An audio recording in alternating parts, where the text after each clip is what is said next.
All right. And the first and foremost, I want to say hello and welcome everyone to this BrainMaster webinar series that we have going on. I see a lot of familiar faces. Mm. Some of the faces who were on our previous webinar that we had last week when we went over the MMP 2.0. And I just wanted to say thank you all for joining.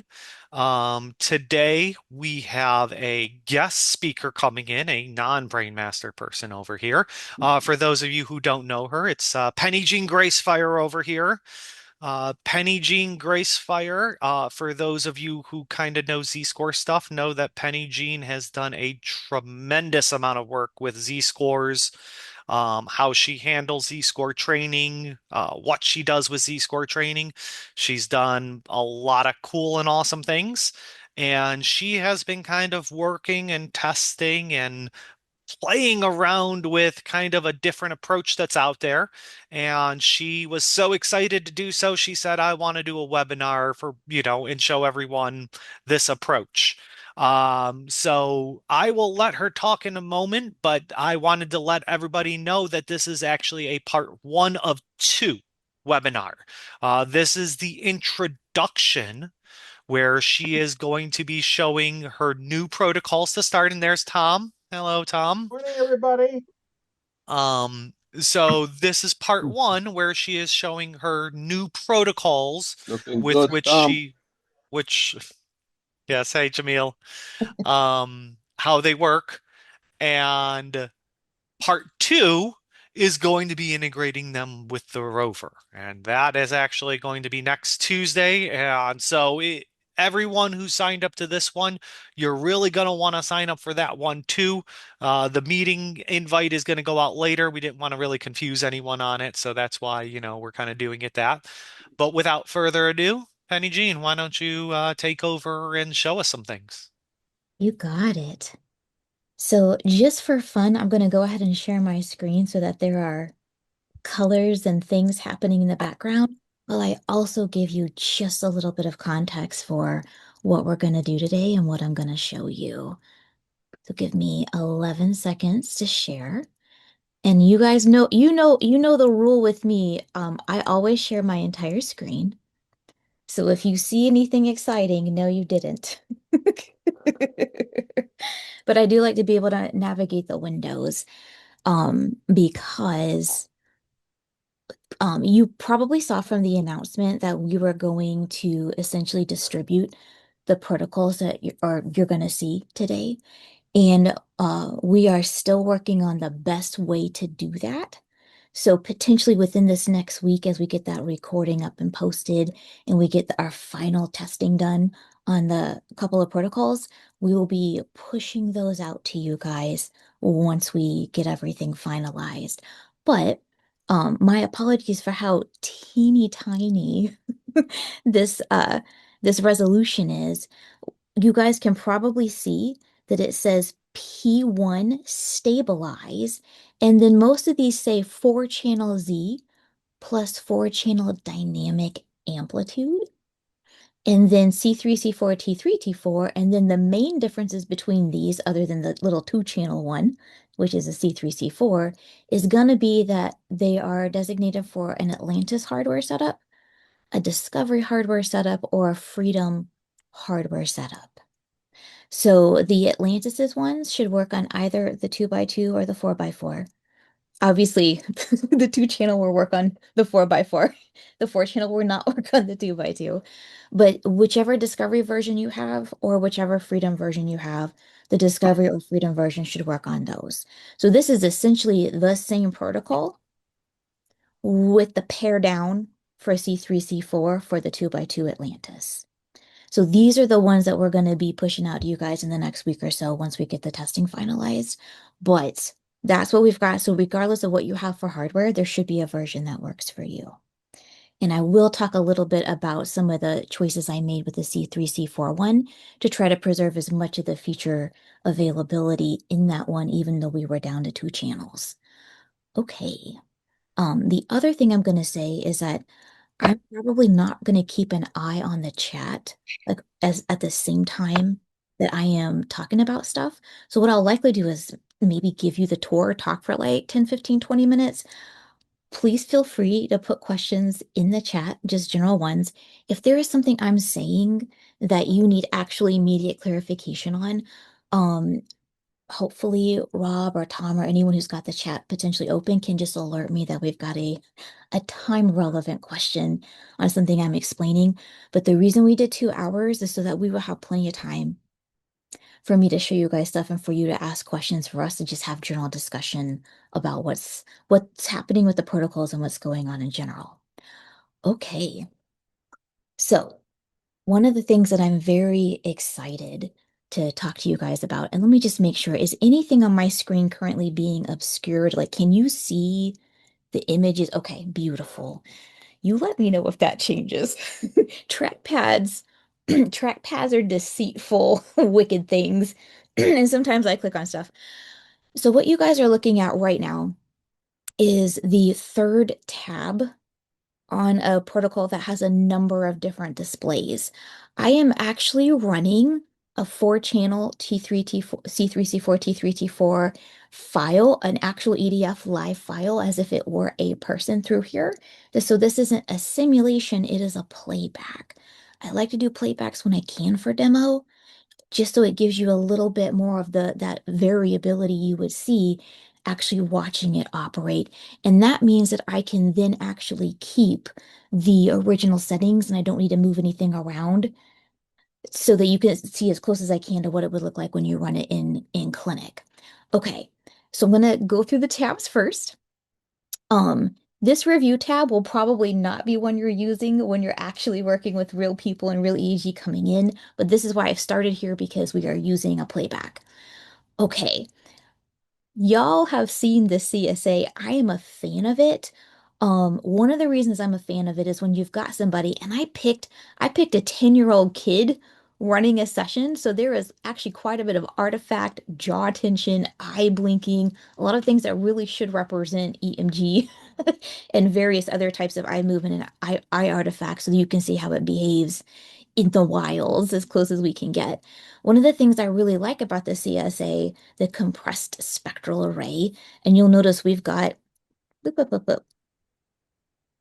T3, C3, C4, T4. Um, if you haven't used this before, some of you are very familiar with it. I put it in a lot of my protocols. One of the things it's super useful for is when people do actually have like a lot of jaw tension or movement, you're going to see that show up in the actual channels.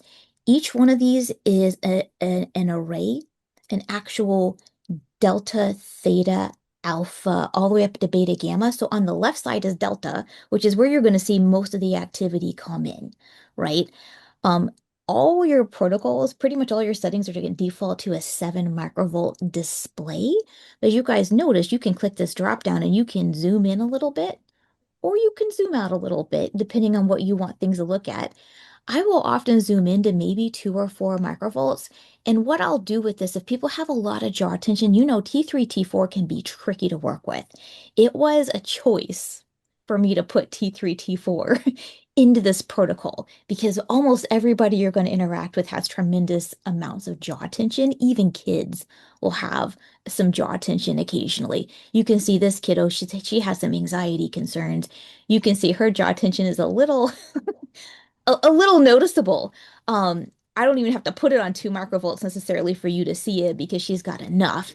But when you've got people that have some movement and some chronic tension, one of the things you can do is you can use this compressed spectral array and show them in real time because there's no real like there's no real processing happening here that's gonna delay any of the visual displays. This is as real time as you can get. This is straight up amplitude happening, being filtered as much as you're going to filter to arrange it left to right, and then just drop directly in front of you. So as far as an EMG or even like a for a chronic tension filter, this is fantastic as a visual. So helping people learn how to relax their jaws, or if you're doing frontal placements, you'll be able to see eye blinks very easily or eye movements. This is a wonderful one to start off with maybe the first 4, 5, 6, 8 minutes with people you know have a lot of tension. Let them visually see it happening and say, all right, can we make all the white disappear? Can we maybe make the red disappear and actually give them like easily physically observable? Because as soon as they loosen up that jaw or tighten it, you're going to see this become quite colorful. So the reason I say this is another way to start with people who are a little bit unsure about what a session entails and what it is they're actually supposed to do, because you can also instill a sense of agency and validity to the feedback by saying, I'm going to show you this. Go ahead and clench your jaw. Oh, look what happens. There's immediate movement. Now, a lot of times we use the raw EEG screen for something like that. Yeah. Remember, I zoomed into 2 microvolts? If you're used to seeing that on 7, whenever you change it to either zoom in or zoom out on that display, it's going to change all the tabs. So if you zoom in to give it a little more drama over on the CSA tab for visual feedback, if you don't change it, you come over here, you're going to be zoomed in as well on your raw EEG signals. So, um, let me just pop that back out. A lot of times we'll use maybe the raw EG, wiggle your eyes back and forth, clench your teeth. Look at what happens if you squinch up your neck muscles. Depending on where we've got electrodes placed, obviously some of those will be more sensitive to pick up other things. Because we know T3, T4 is going to pick up a lot of jaw, I will often use this as an initial, look, it's less dramatic because we're on 7. I will often use this as an initial feedback component and be like, let's go ahead and try to relax that jaw so we can get as much EEG off those temporal sites as we can. However, you guys want to do that is fine. The part of the reason I do this a little more hands-on is because I'm also not prone to using a lot of inhibits in my protocols. It's really common to use like maybe a 20 to 30 hertz inhibit to try to capture or reduce a lot of that chronic muscle tension or EMG that we see in people. And I think it's a great strategy. Um, but I don't typically use a lot of inhibits unless I really have somebody that I cannot work with to train or give feedback about how to manage or be aware of some of that. So, you do have clients sometimes that you can't work with in those ways, but I love to give it a chance first because I think over a handful of sessions, as they settle into being able to be aware of and relax some of that, that actually makes a huge difference for just their overall experience day to day and what's translatable. So that's how I use the CSA screen. I am going to put it back on 7 microvolts. The other thing I've included, which is a little bit, um, I'm gonna jokingly use the word vintage, is the mind mirror. The mind mirror is also a display I don't frequently use a lot myself, but a number of people I've worked with over the years who are trying to kind of combine what's best with some of the modern technology we have available and some of the time-honored and kind of original approaches that we've used, original methodology. Mind Mirror was, I think, very and has been and can still be very informative. So part of why I've included this is a little bit of a callback for people who've been doing this for 30, 40 years. But also part of it is because it is good to think about what is happening in terms of in terms of where that power is showing up across the spectral distribution. If you haven't used the mirror very often, what's lovely about this, and I'm going to right click because I promised this was going to be a real deep dive into these protocols. When you right click on a display, it'll often pull up a menu that will have choices that will allow you to change or alter or, update some of those displays. What you will notice is that we've got our 2 pairs, T3, T4, C3, C4. I'm going to actually unclick C3 and C4.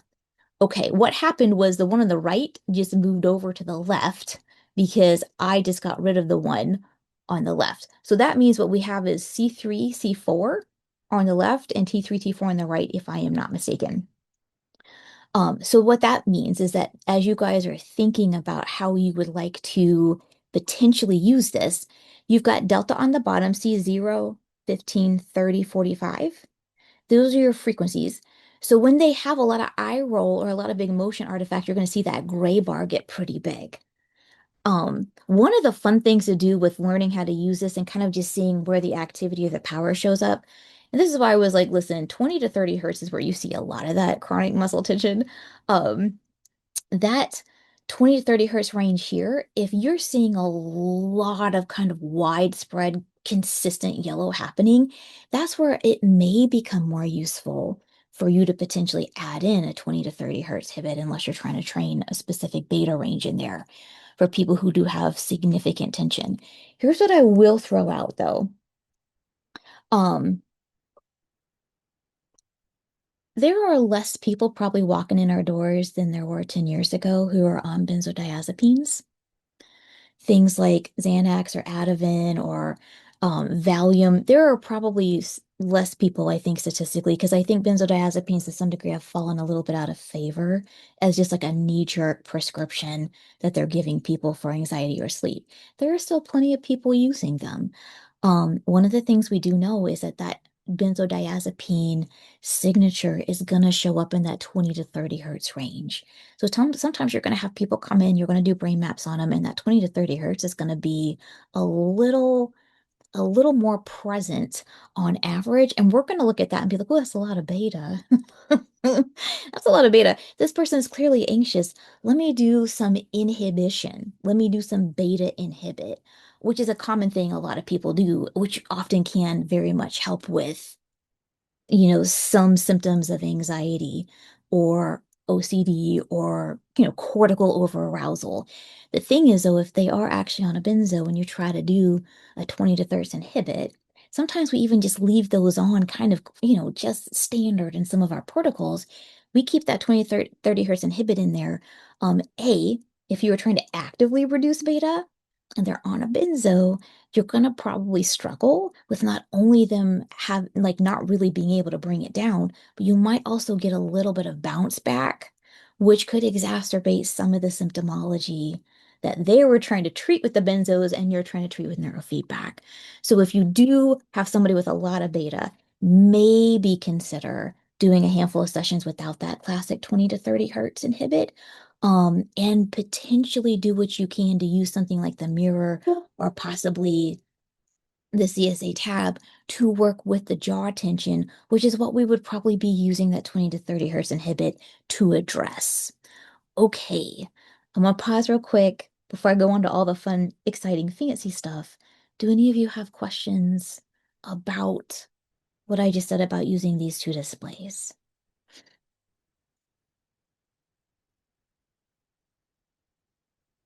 Okay, everyone's like, get to the good stuff.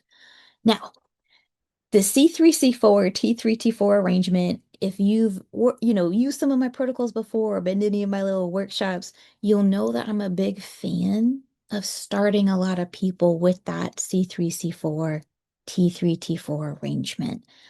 There's a reason for that. There's actually a lot of reasons for that. Even though I have frequently, depending on the hardware and maybe the sensitivity of the various platforms I've worked with, I've often tended to want to group things up here and avoid peripheral sites because there's a lot of eye movement, happening with the frontal sites. There's a lot of pulse artifact that happens, FC, F7, F8, a lot of eye movement, FP1, FP2, and a lot of jaw tension or just general muscle and neck tension with O1, O2, and T3, T4, right? These peripheral sites are where we get the most of our I would say, artifact occlusion or interference with as much EEG signal clarity as we can get and provide the feedback on.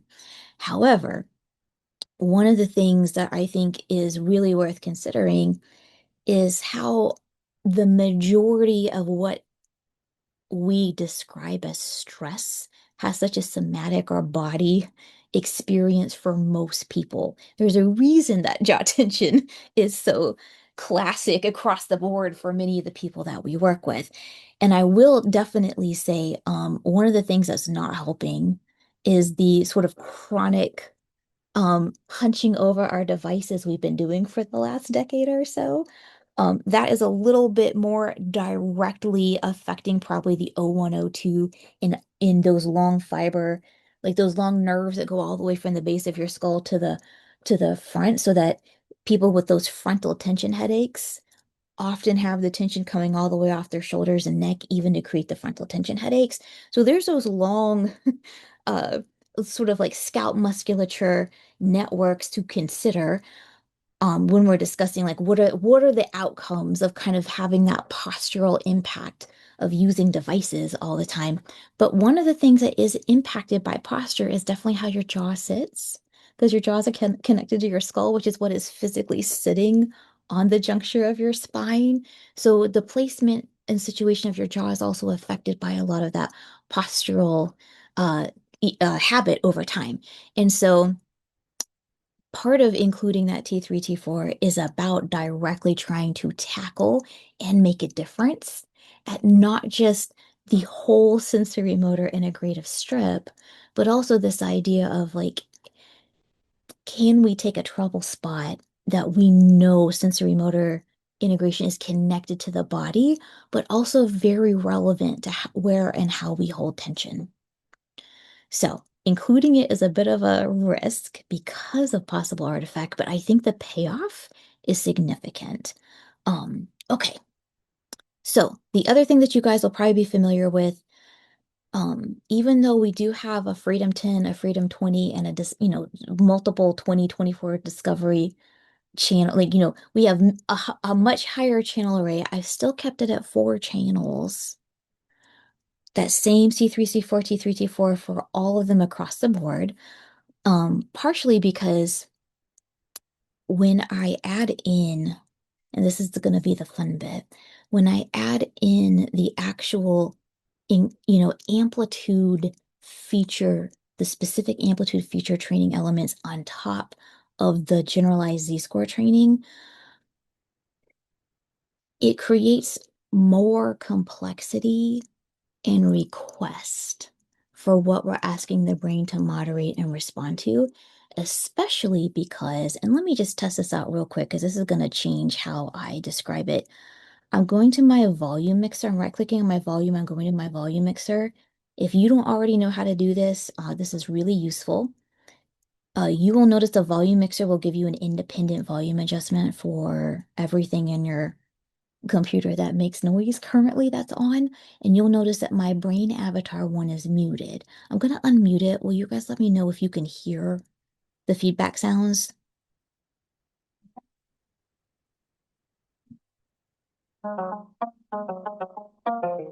Okay. We're gonna come back to those.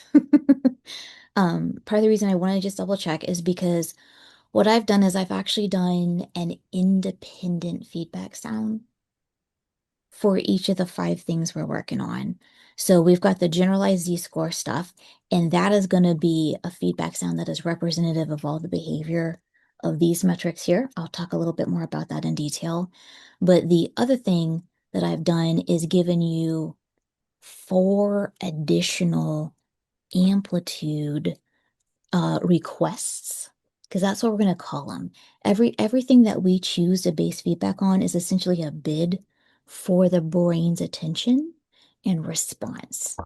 So we basically have 5 asks in this protocol, and each one of these amplitude feedback asks has its own independent sound. Now, what I have done is I have attempted to pick some sounds that are distinct enough that your brain's going to be able to tell, but are layered together enough and similar enough it's not going to make you, the supervising clinician, want to put a spork in your eye after listening to it for 87 sessions in a row. You can give me feedback on how well that worked out once you've tried it. Okay, why would I put amplitude training on top of Z-score training? Um, there are a handful of things to consider, and one is that like the original neurofeedback, because what I'm really trying to do is take the best of what we knew worked from the beginning and what a lot of people still use, take the best elements of that and combine it with the best elements of Z-score training. When we originally started doing Z-score training, we actually did not have a dynamic threshold. We only had what we called the C key, and we would click it so that it would go up or go, the threshold would go up or go down. And we'd had a lot of control over how that happened originally. And that's because we originally only had four channels to work with. It made a lot more sense when we were working with four channels and we had a limited number of metrics that we could be including in that Z-score feedback. Um, so when you, depending on how many metrics you have, is going to some degree to dictate uh how much the actual stabilization or fluidity of the behavior of all those metrics working together is gonna register. So what happens was we had, a couple of hundred metrics off of our little four channels at the beginning. I would say that was it was a fairly stable distribution. So we could use our little C key to go up and down because the actual behavior, and this is where I'm going to, do a small primer, which some of you already know this. Forgive me just to make sure we're all on the same page. The little white line here is representative of what percentage of these z-scores are hanging out in the designated range. I'm going to talk about that a little bit more, but the reason I'm bringing it into the conversation this early is because you'll notice that this little white line is fairly stable. Now, as I'm showing you this demo, this is going to loop through. I think this was only like maybe a 15 or 20-minute session. This is going to loop through a few times. So there's a few places in here when this kid like absolutely moved around, or you're going to see like some really big artifact a couple times and maybe affect what we're looking at. But outside of that, most of what you're seeing is a very kind of stable behavioral set that we're tracking. Now, when we got 19 channels and we were doing 10 channel, 12 channel, even 19 channel Z-score training, this was a very stable data set. We were able to just use that C key to kind of adjust our thresholds, and doing manual adjustment was completely fine. What changed that was when we actually started doing Loretta regional training. Because when we started trying to provide Z-scored information on maybe one or two regions of interest, we only had at most a couple of Z-scored numbers that we were basing the feedback on. Now, because if you take one localized area of the brain and only a maybe at most 10 to 20 possible frequency ranges, possibly even less, you now had numbers that were varying quite wildly. So instead of having like a nice little stable distribution of a bunch of different things averaged over time, we were having, white squiggles that were shooting up and shooting down, and trying to actually follow that manually with our little C key adjustment became way less effective. So, the actual introduction of the concept of a dynamic threshold was meant to have to take advantage of early machine learning and say, okay, what can we do that can calculate this and anticipate this much more quickly than we potentially could sitting there manually? Because previously we could just kind of leave people for 10 or 15 minutes if we needed to. They could sort of run a session because that behavior was so stable for most people. Once you kind of found their range, you could, let them run without a lot of interference. But if you were running some Loretta ROI stuff, you had to be right there with the C key the entire time. So not everyone was very good at that, and not everyone enjoyed having to sit there and essentially hyper monitor every change. So the dynamic thresholding idea, which was and still is a little controversial among some of our users, was the idea of being able to kind of track out what was happening with those changes and to adjust and optimize much more quickly and automatically than having someone sit there and do it manually. Now, we ended up putting out the dynamic thresholding, right, some years back. And some people immediately adopted it and were like, this is great. Um, I feel like some of those people would also be the people who'd be totally willing to take a ride share in a driverless car just to see how fun it was. Um, the some people immediately adopted it and they were like, that's great, something that can kind of monitor for me and maybe make more minute micro decisions more quickly. Other people were like, no, I wish to micromanage every decision, I'll be sticking with the original C key. Over the years, as we've been, developing different versions of this, one of the things that really became, I think, useful and the best of both worlds is a thresholding system that lets you essentially determine the enthusiasm with which the threshold dynamically monitors or responds. So that's what we've actually got built into this one. Um, Now, I am going to walk you through how that works. That's going to be these difficulty meters over here. So sticky note that. I'm going to tell you one more thing and then we're going to come right back over to this. So generalized Z-score training, I will also answer any detailed questions you have on that. Generalized Z-score training is the idea that we're going to pick a pile of metrics.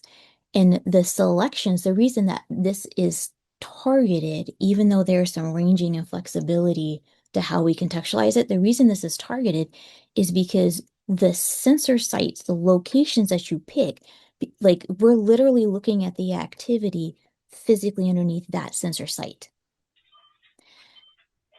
The other thing that makes this a little bit specific is that you can select or unselect any of the local metrics or the connectivity metrics.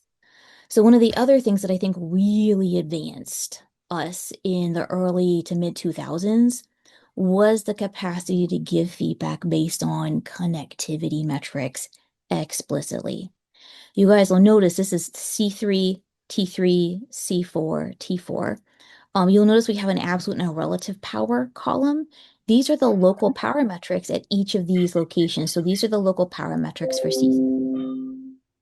These are the local absolute and relative power metrics for T3, C4, T4. A lot of the traditional, conventional, neurofeedback and amplitude training we've done over the years have been us giving feedback based on increases or decreases in the microvoltage of specific frequency ranges at specific locations. So we were looking for numbers like this to increase or decrease. And that's how a lot of people still do a lot, the majority of their feedback. It's effective, it's useful, it's focal, it's specific. When we give feedback like that, we are essentially relying on the inherent capability of the other people, of the other networks, of the other systems happening in that brain. We are relying on the brain and its built-in capabilities to then take whatever that local. And now I open the thing and it's stuck. Hey Rob, can you maybe mute whoever it is that has It's already forgotten? done. You're good. Thank you, Rob. So what was I saying? Oh yeah. Local versus network. One of my favorite things to bang on about. So when we're giving feedback to local regions, we're basically relying on the network capabilities already inherent in the brain to then extrapolate those changes and sort of reintegrate them in a network fashion. However, um, even like I would say like even just like traditional bipolar training is still basically a network ask, right? What we hadn't been able to do till maybe mid 2000s was to look at all those frequency ranges together and then actually track asymmetry, coherence, and phase lag, specific explicit measurements of connection in each of the frequency ranges between sites.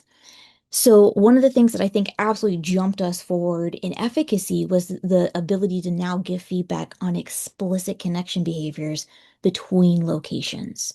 So I think with the original advent of the Z-score approach, we're able to not only do specific connectivity feedback, but because we've been able to do connectivity feedback kind of, sort of early on, what made this difference is we were able to actually give feedback about the range of the behavior.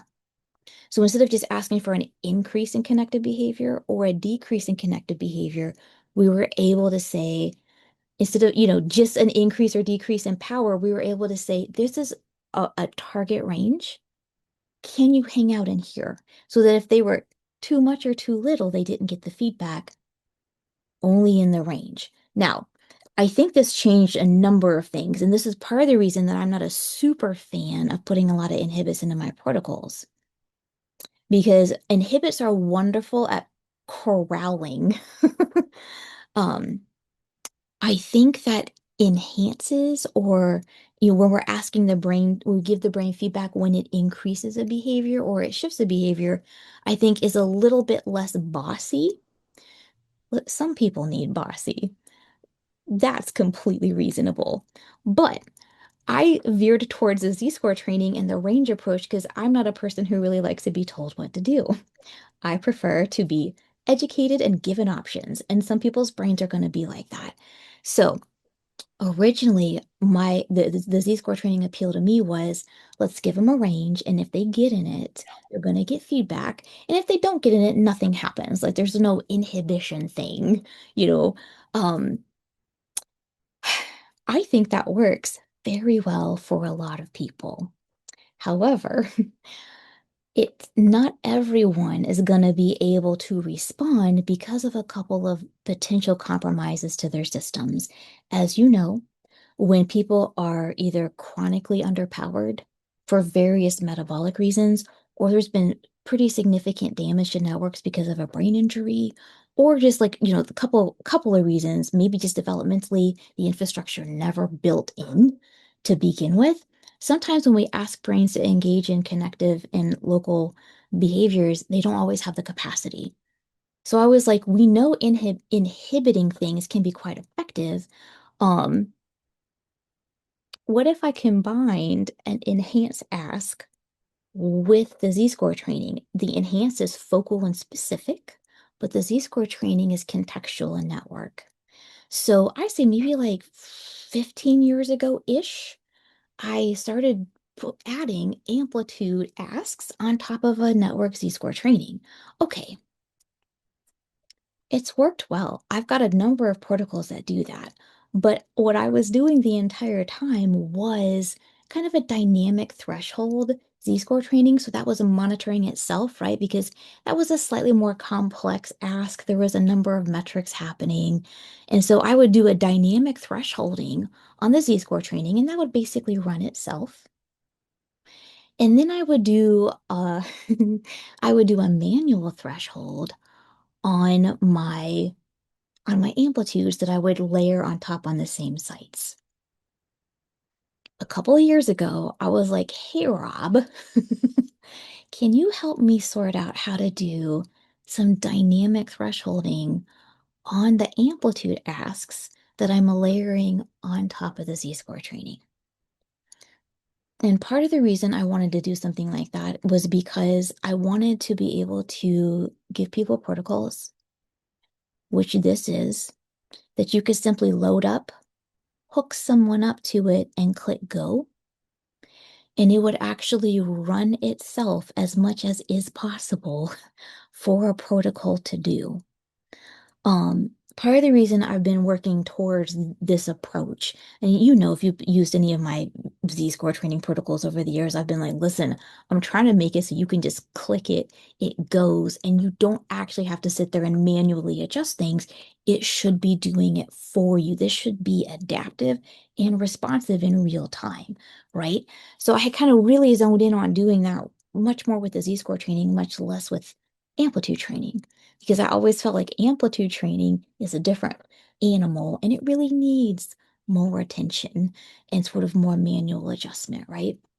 However, um, one of the things that I think changed my mind was a few years ago, I worked on a couple projects, and one of them was essentially,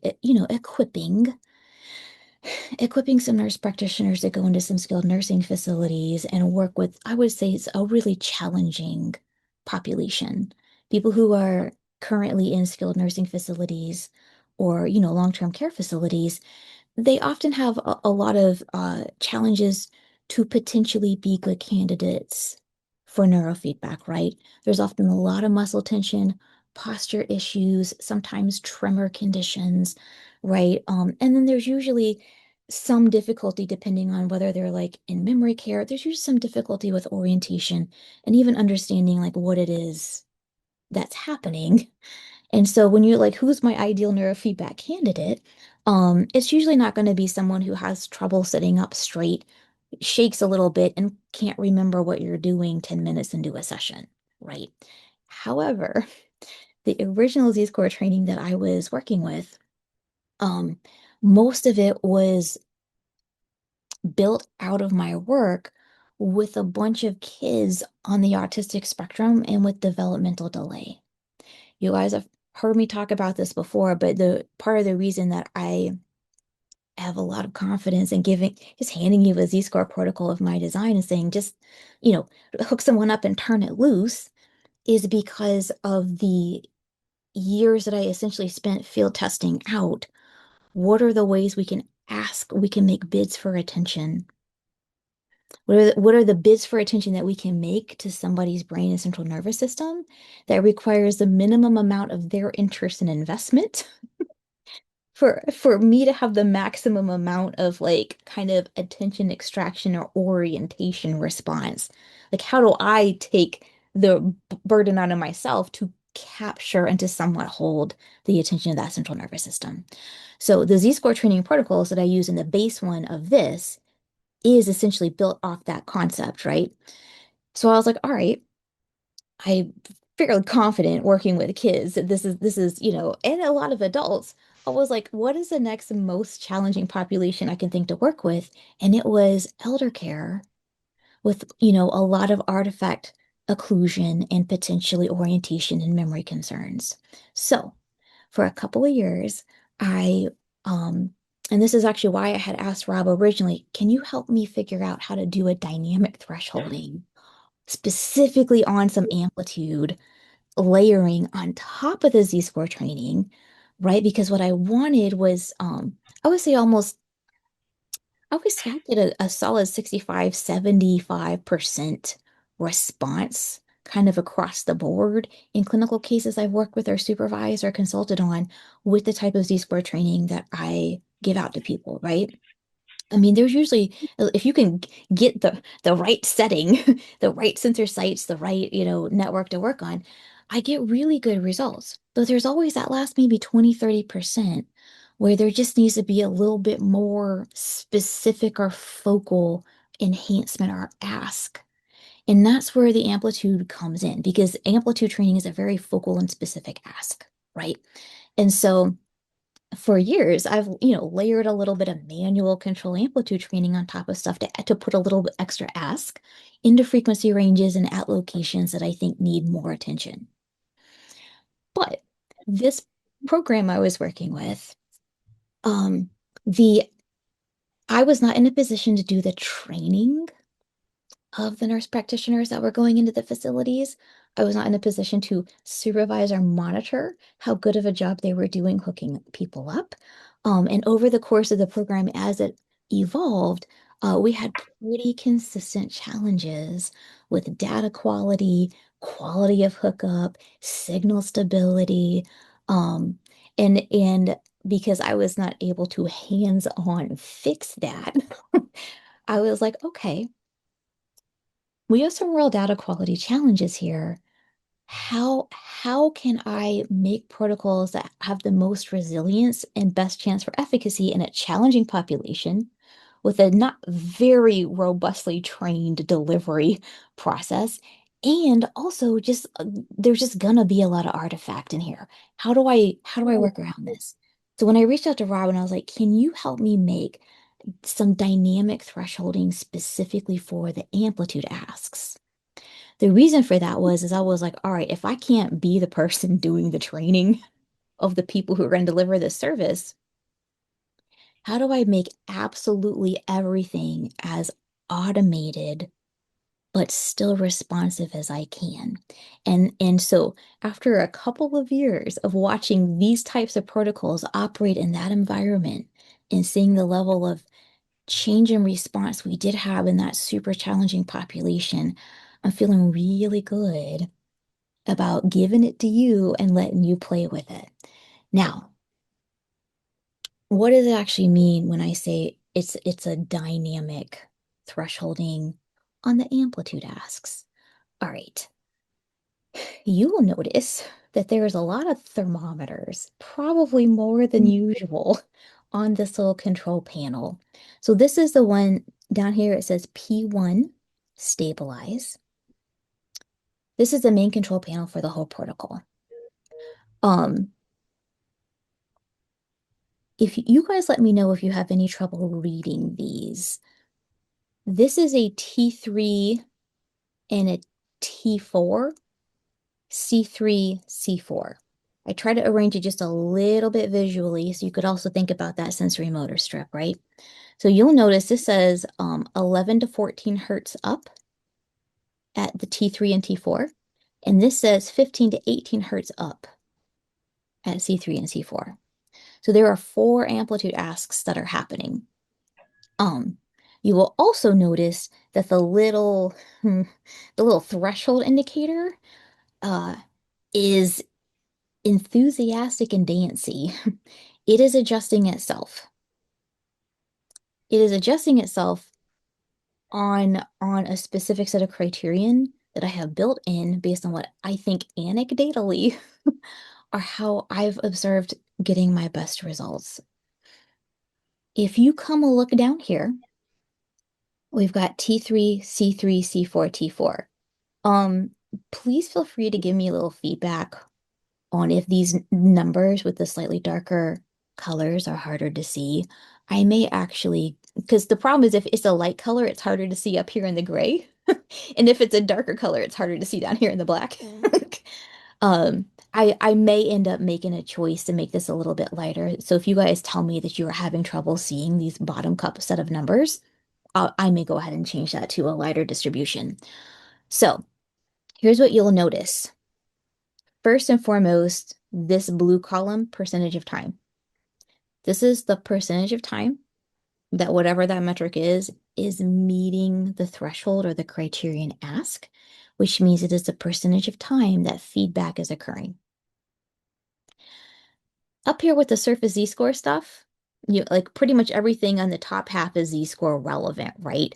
So you'll notice that percentage of time that they're getting feedback is running roughly between 50 and 60%. It's holding fairly stable, about 55-ish.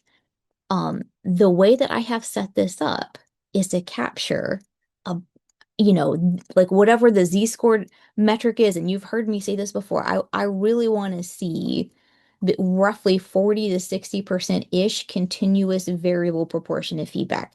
Because remember, z-score training is not amplitude training. These are not the same thing. They don't behave in the same way, and we don't distribute feedback in the same way because that's literally just not how they work. Let me explain. So whereas an amplitude ask or a feedback is an off on, right? You're either above the threshold or you're below the threshold. The z-score training is an ongoing percentage of movement in and out of a range. Okay.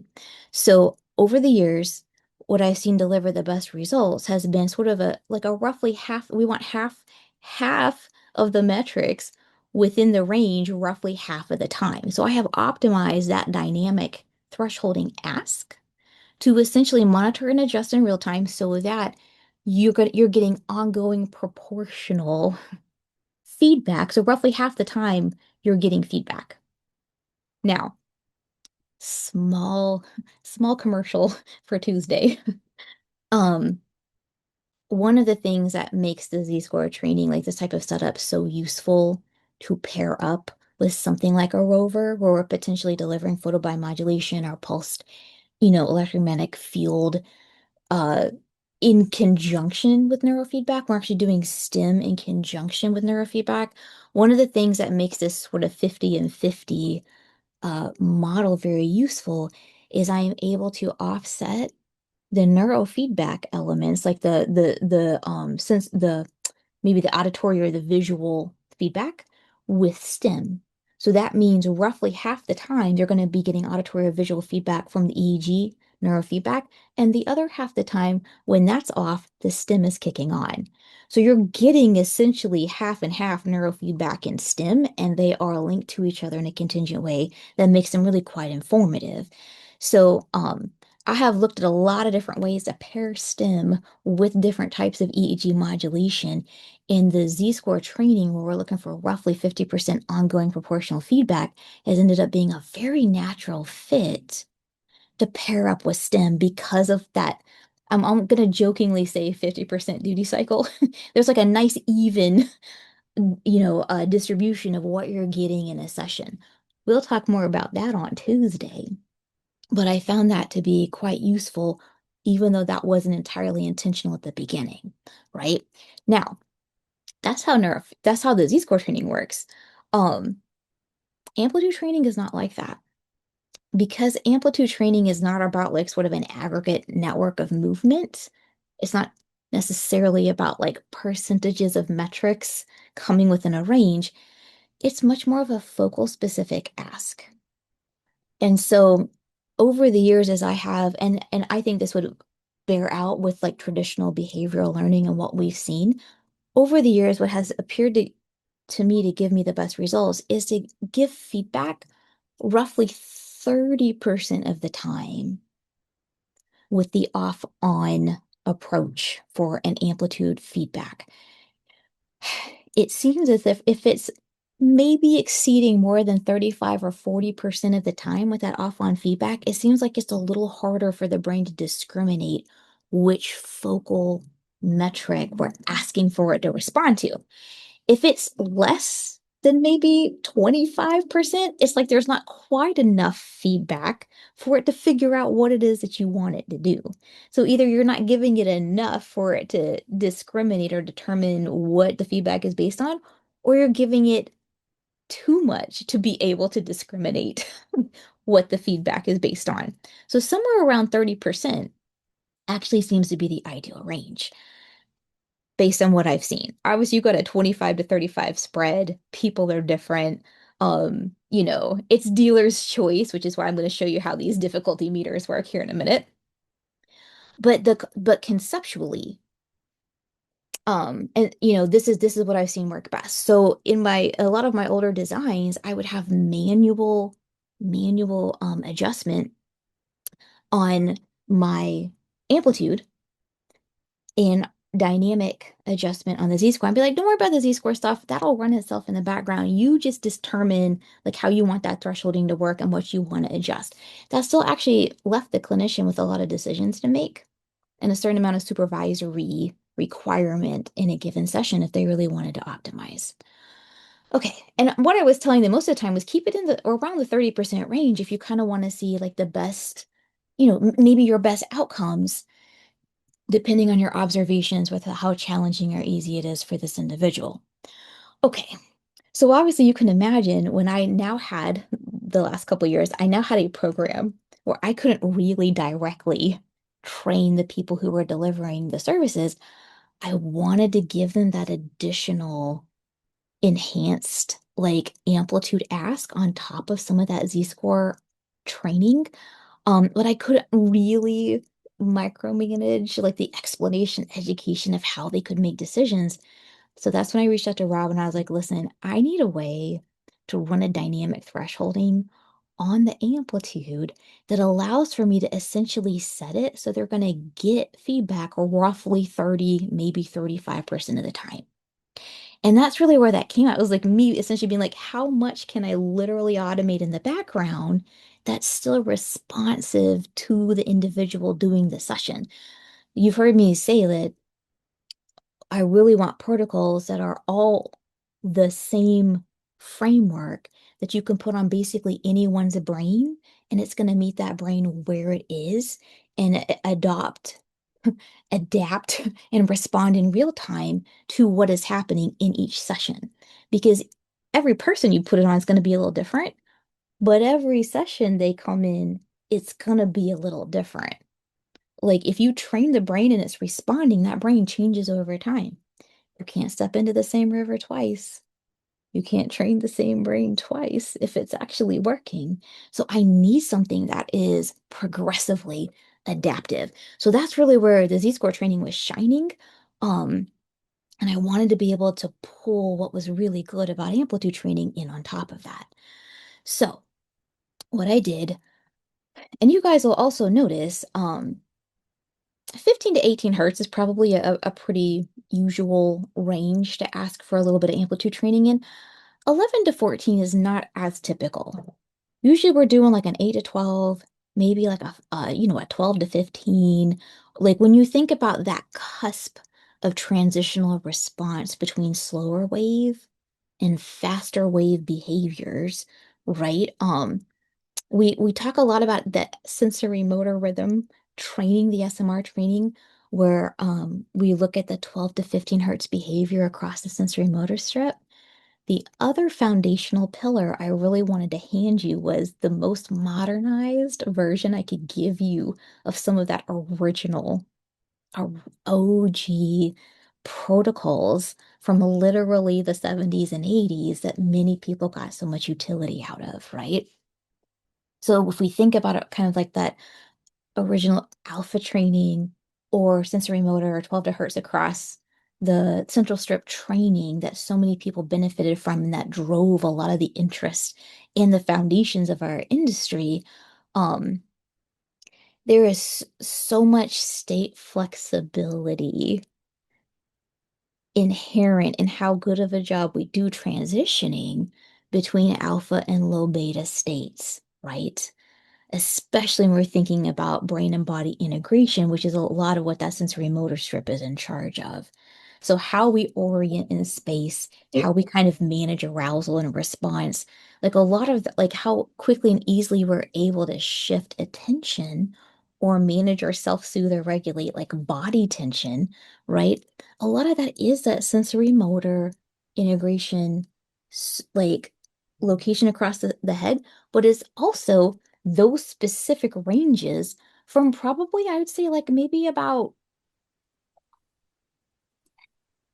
I'd say like maybe 10. I'm gonna try, I'm thinking like try, hmm.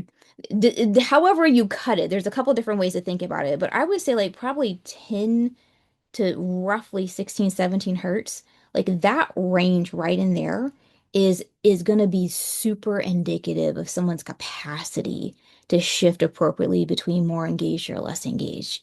You've heard me talk about this, and I keep coming back to it because I think it underlies so much of what people fundamentally cannot do. When we talk about self-regulation, like that's a popular way to talk about what we're doing. Why can you not regulate? What can you not regulate? Almost always it's like body response or somatic tension, right? Or, sort of anxiety sitting in your body, or it's some type of attentional ask. So either I can't focus or I can't calm down, right? I cannot engage appropriately. I cannot disengage appropriately. What are the mechanisms for that engagement that does not drift down into actual loss of consciousness, right? You're gonna be hanging out in that sort of alpha to low beta range. That's where people make sort of the micro decisions throughout the day that allow for them to orient and engage or disengage appropriately. So, hanging out in that 11 to 14, 15 to 18 range, like these I think are the two ranges where you really see, I hate to use an overused analogy, you really see the rubber hit the road for people's capacity to do that regulatory state shift, right? You'll notice I've used 15 to 18 for C3, C4, and I've used 11 to 14 for T3, T4. That was also an intentional choice because of those thalamic, you know, generators sort of that like there's a couple places in your brain that we consider to be like primary alpha generators. Obviously, we have like a parietal one that's really quite interesting in the ways that it behaves. We've got like what's happening occipitally, but those thalamic nuclei that also kind of do like a lot of dictation of how we generate alpha behavior that's just kind of like, in those temporal regions, a little bit subtemporal. I would say T3 and T4 are places where we expect to see a certain amount of alpha behavior. But also if we are looking for our brain to be a little flexible, we're also not really wanting it to be slow alpha because there's still a lot we are trying to recruit temporal regions for. So, and there's that frontotemporal connection is really very key, right? And this is not an arrangement where I'm working frontotemporal networks, but I am thinking about that general ability, like how aware can you be of yourself and your body trying to make conscious, regulated decisions? I don't want that alpha to be really slow. We've got some lovely alpha theta protocols and approaches if we want to do slightly slower state training. This is not slow state training. So you'll notice that the bottom of my range is 11 hertz. I'm literally saying I respect the alpha commitment. Can we just hang out in slightly higher alpha in those temporal regions so that we're making that more engaged oriented shift?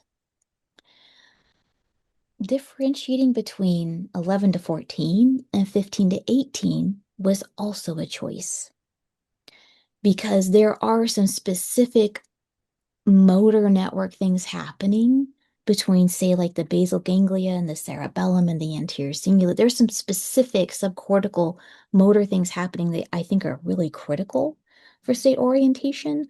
Um, and a lot of that will run in the betas. It's really quite interesting to watch subcortical beta happen. Like we do fast frequencies down in the lower brain as well, even though we don't often discuss that. But we have to do some cross-frequency coupling in the betas for rapid motoric response to be even an option. And so when you think about like sort of the generation of voluntary motor activity or the inhibition of voluntary motor activity, this was the other thing that became very useful and interesting when trying to field test some of these protocol designs. And part of the reason I really leaned on this C3, C4, T3, T4 kind of sensory motor strip is I was also working in a context where a lot of people had, involuntary motor conditions. So there was like physical tremor or potentially inability to integrate motor and have like, control over it voluntarily. That wasn't necessarily tremor related, but just difficulty with that integration of what you intentionally want to do and then having your body actually execute that.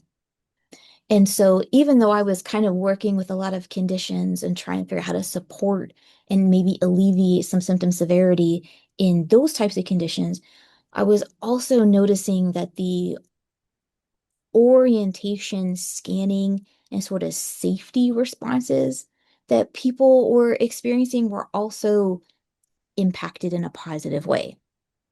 I don't have to tell you that hanging around in a nursing home all the time is probably not a lot of fun. It's loud, it's bright. You don't always have a lot of control over what's happening to you. It's not a good time for everybody, even if you're in a nice one. It's, nobody really loves it, right? And so one of the things that definitely emerged in this project was trying to think about, and this really helped me, this really helped me. This was like an excellent retrospective opportunity for me to consider that life cycle, right? Because, I spent a lot of years working with kids who didn't have maybe the developed capacity to regulate and orient and communicate in at the milestone levels of their age. And thinking about how stressful it is to try to operate in a social environment where you can't really verbally express what's happening. And you maybe can't always remember stuff that happened before. You can't project it into the future. So you can't create a sense of stability and safety for yourself because you don't feel that level of agency or control over, oh, I understand what's happening in this situation. I know what's expected of me. And not only do I know, I can execute it myself in a way that I think is socially acceptable.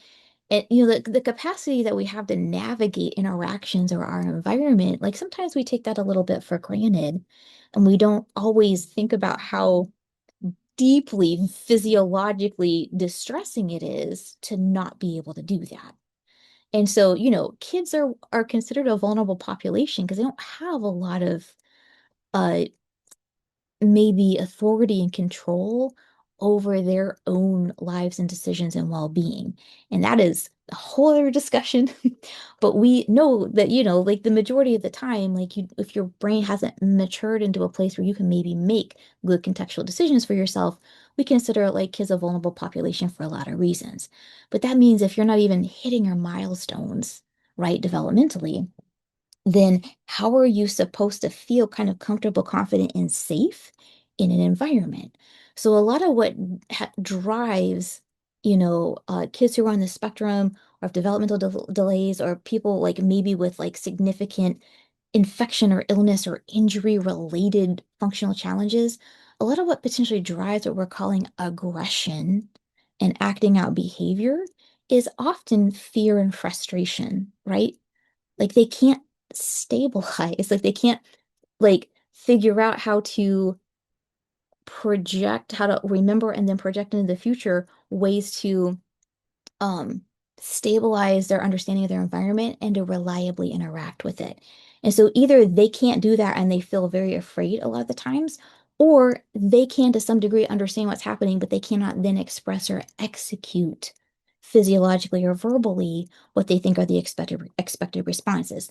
So they're very frustrated. So, I think contextually we all kind of can understand that about maybe kids or youth, right? Was really quite I hadn't spent the time, I think, just situationally understanding what that looks like on the other end when you get older and now you're in potentially an elder care situation and you can't always like track what's happening or remember what's happening or be oriented in a reliable way or have control over your own body or experiences, then it's also quite challenging to not be afraid or frustrated. And so, what I don't have to tell you guys is that when you are caring for someone who can't always care for themselves, one of the sort of there's a reason I'm saying all of this. I'm about to get to the difficulty meters. Um, one of the things that has been, I think, core to how many of us approach providing therapy or offering these types of sort of supportive interventions, somebody is frustrated or inconvenienced by either their child or their client or their mother or somebody someone's frustrated because the person that they're somewhat responsible for is not conforming, not performing, is inconvenient and is now expensive. And what they'd really like is for their kid or for the person they're in charge of in a facility or for the person they're working with in a school, they would really like for this person to be less inconvenient and difficult and expensive. So people come to us for therapy and we're like, oh, you can't keep a job because of various things. Let's help you be more acceptable to your general situation. So we tend to sometimes think of like therapy at any age range and for any functional challenges. How do we help this person conform better to social expectations and the convenience of the people around them?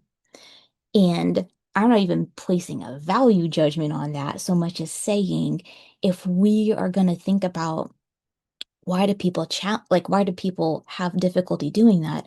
What is it they can't actually like what makes them afraid or frustrated or makes it harder for them to feel okay or comfortable in these environments where people are upset at the inconvenience of their inability to navigate it, whether they're a child or an elder loved one or whoever. So one of the things I was experiencing in these facilities was, even in the best ones, there was a lot of conversation about the residents as them being very agitated, reactive, angry, difficult. So there was a lot of medicating the residents at these facilities.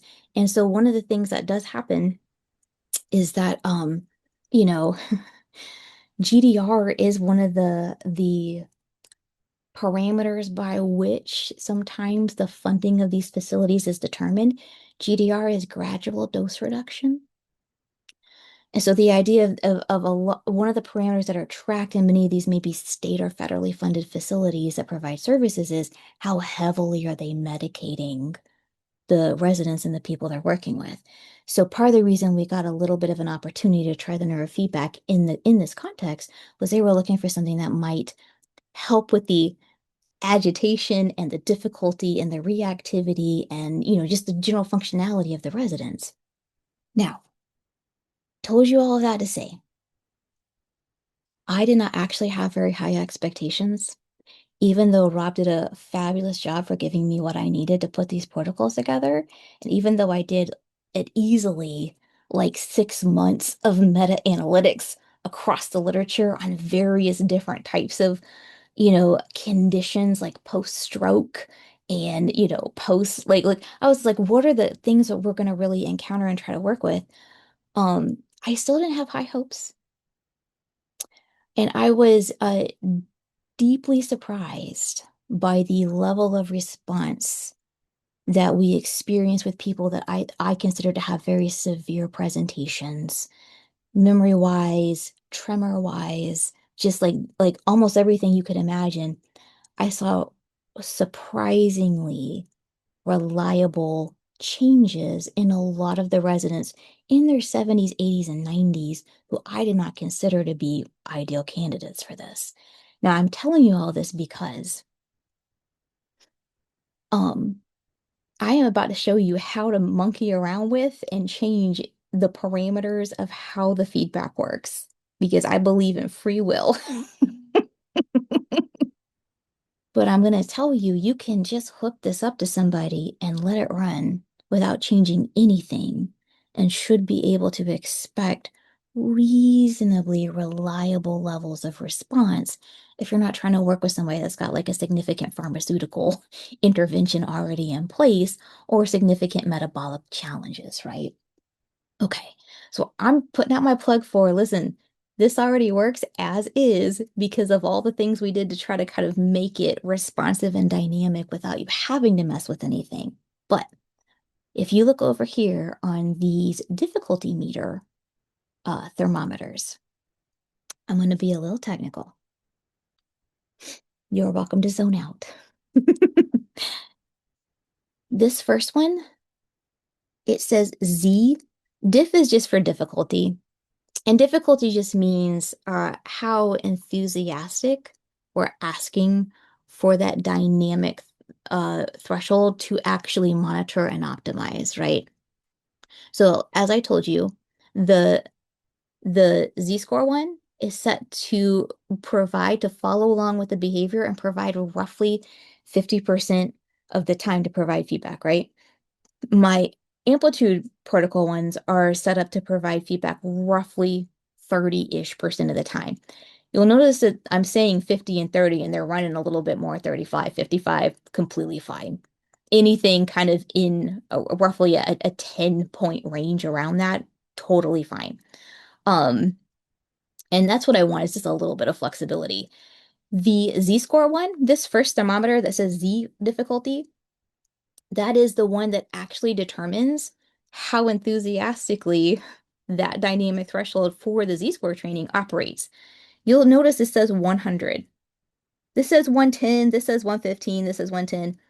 The actual physical numbers here genuinely don't have any significance other than placeholders that allow for some mathematical formulas to happen in the background that allow for us to determine degrees of change in how the threshold increases or decreases.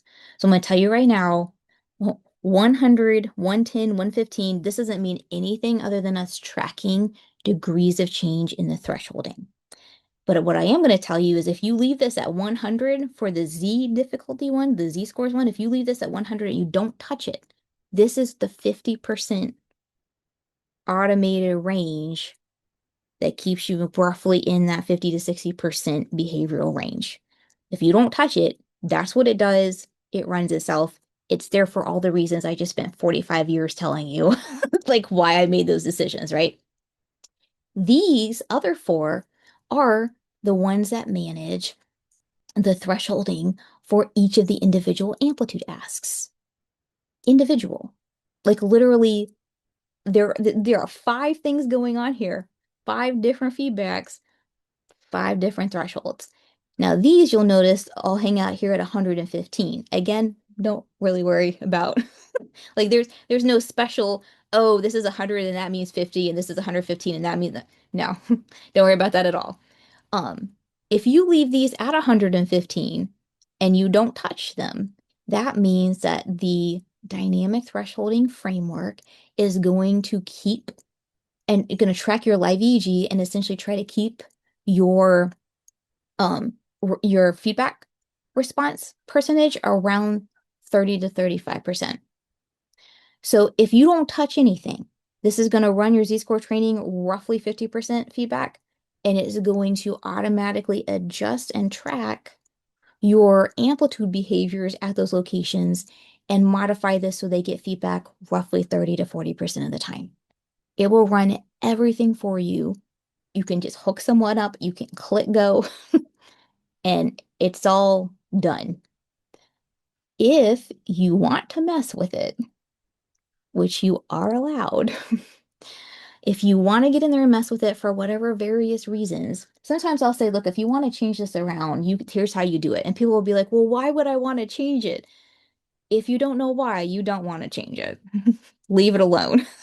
But if you have some theories or some ideas or something with an individual client you want to try out or test out, have at it. This is how you do it.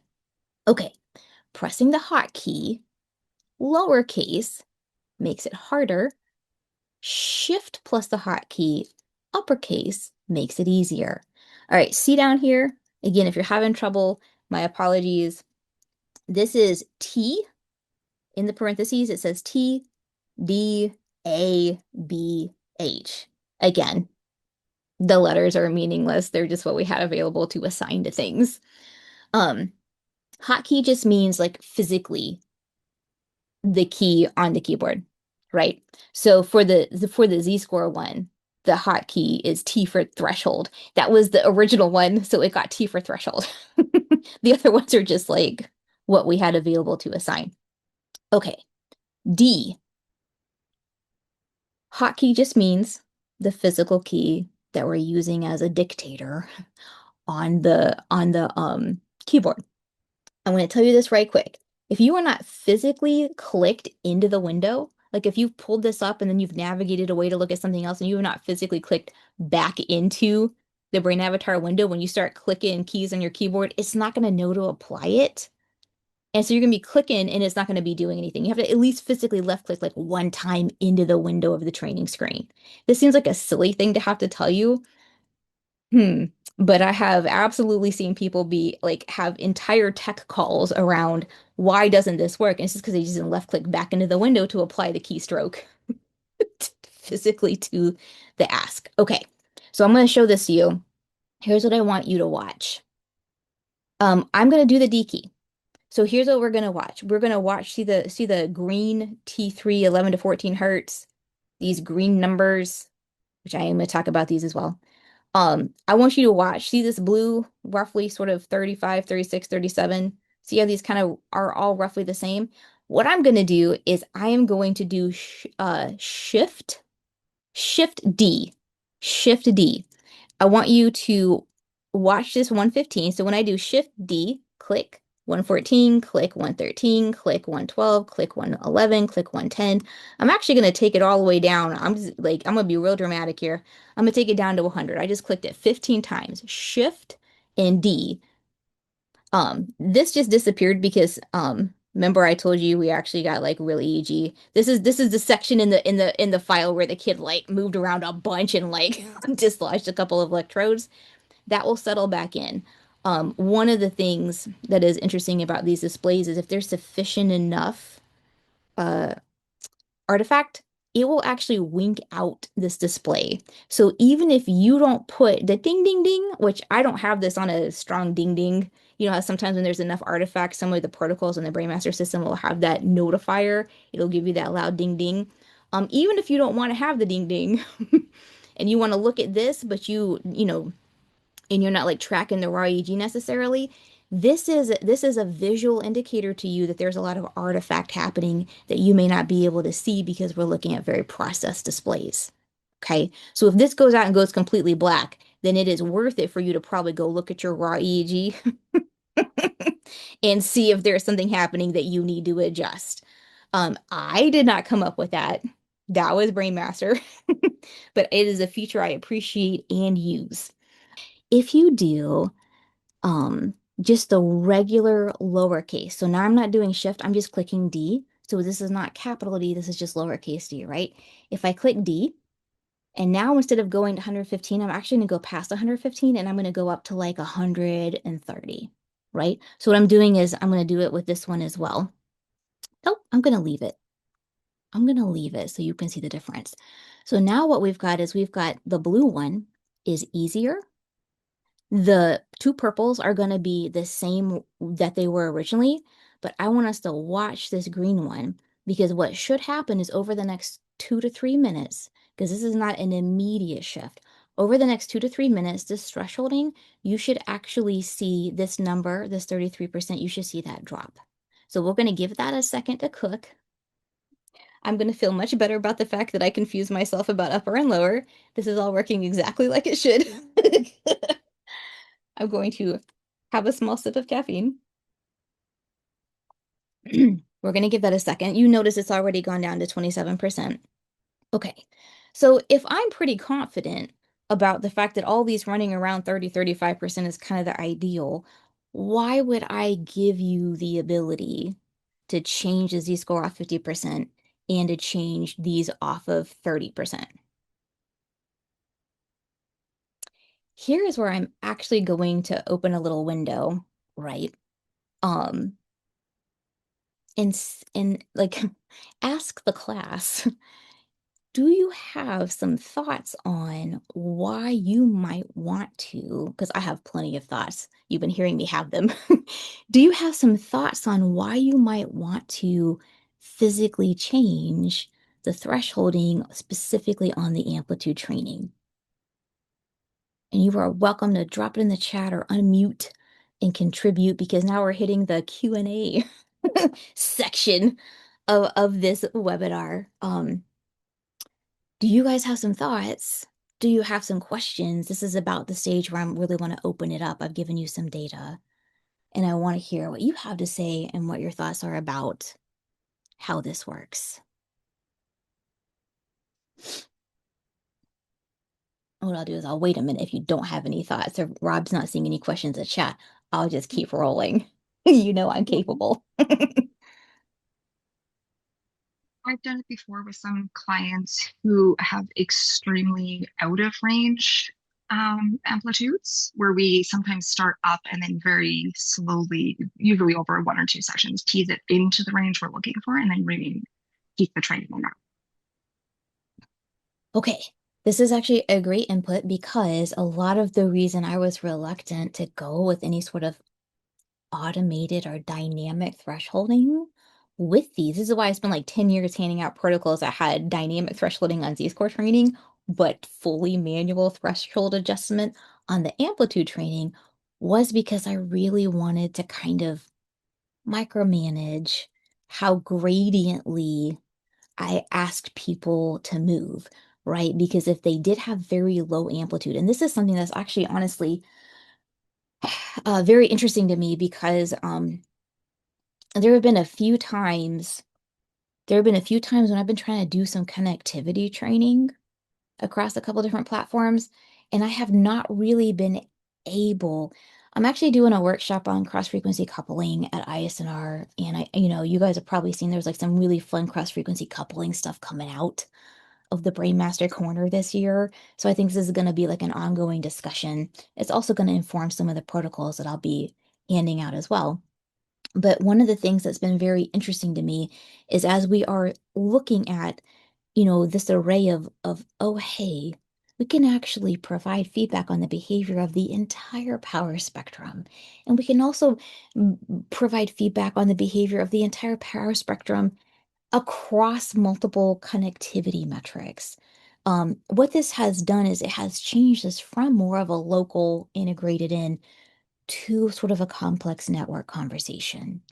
And once we start talking networks, and it's kind of impossible to not really talk to some degree cross-frequency coupling. And the reason I say it like that is because and I'm let's just say like a couple of very simple things right now, because it's not the super focus of what we're doing, is the idea that if you ask the brain to do the same thing in the same frequency range in two locations, there's a little bit of a Charles Hebbian, what wires together fires together principle that we're leaning on and have leaned on for a number of years. That's almost been like implicit cross-frequency coupling asks, right? When you ask two locations to do the same thing in the same frequency range, you're basically asking for them to some degree to co-modulate or cohere, depending on how good of a job you've done setting up the informativeness of your feedback, the sensitivity of the metrics and analysis, and how sophisticated your software is for sort of picking that out and being explicit about the behavior it is providing the feedback on. Which is to say that most of this has been pretty uh well, let's just say we've taken a lot of hammers to a lot of nails. And it's just been in the last 10 years or so we've gotten more surgical and sophisticated about how we could do it. So let's say we've got somebody that just has really low power. How are we supposed to identify behaviors in that range when we're almost not even seeing enough behavior registering in it to then attempt to co-modulate with another location? This is why amplitude asymmetry was so popular when we were mainly working off of homologous pairs, right? Because that asymmetrical behavior, we expected a certain amount of differentiation in different locations, right? We didn't expect the brain to just have like identical, you know, but when we were looking at homologous pairings, when there was particularly unbalanced or unexpected asymmetry in the behavior, not in the ranges we expected, um, it gave us specific information about how disconnected or uncoherent or laggy the communication was between those two locations. And so part of, I think what's driven the interest in even just in cross-frequency coupling the last few years, but just overall in like micro states and how well we can create connectivity, behavior, and conversation is the idea of if I ask two things to do the same behavior at the same time, there should be a bit of a natural increase in the frequency coupling. Now, you'll notice that I've got four different sites and four different I've got 15 and 18 for C3, C4, T3 and T4 have 11 and 14. I'm looking for some a little bit more commodulation and connection between C3, C4 and between T3 and T4. I got reasons for kind of want to do that in a stacked way.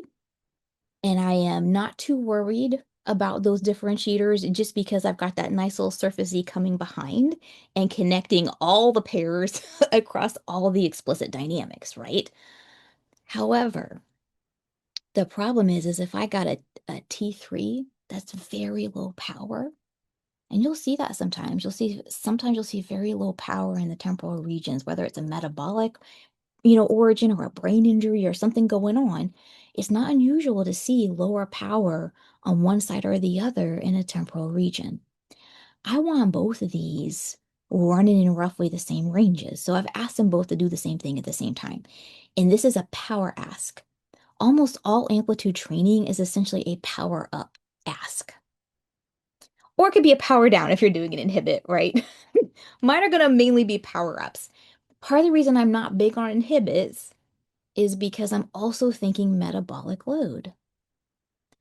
How many of us are encountering chronic fatigue, chronic low energy, like people who are really struggling to actually produce the activity, that like how are they supposed to build the connectivity infrastructure without actually having the metabolic resources available to do that?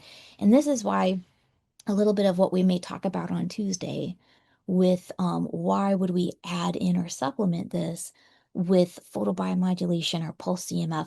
Like, why would we do things that like really maybe change the game a little bit at the microtubulin or cellular or mitochondrial level? Like, what are we trying to basically help the brain do, in the power up direction so that there are resources um predicated for, prioritized for doing some of this, state shifting, state flexibility, network repair, or even just network infrastructure focus, right? How are we supposed to ask the brain to increase activity? Part of that is having a bit of an enhanced ask specifically on frequency ranges. So I want you to be able, all right, I love this for me. We made this one a little harder and you see it's hanging around 25. We made this one a little easier. You see it's hanging around 40. These two are just right in the, so this is 130, 100, and 115s. These are hanging around the originals and they're running right about 30%. Okay, so you can give them, just like Amanda has said, you can start off, you can make it a little bit easier. They get for maybe a session or two, or even the first half of a session. You can give them, 30, 40% response, like feedback, and then you can gradiate that down through the session or potentially over the course of a couple of sessions. So they're running maybe about that 30, 35% range, which I think is going to be ultimate discriminatory. Because remember, we need enough dings for the brain's attention to be drawn, but then we need for there to be enough discrete response consistently that it can figure out what it is that's making the dings. So I don't think it is a bad idea with people who are super low powered. Like maybe you've got a very low T3 and 11 to Okay, so you're saying, go ahead. Somebody started a question. Did you remute yourself? Okay. Feel free to jump back in.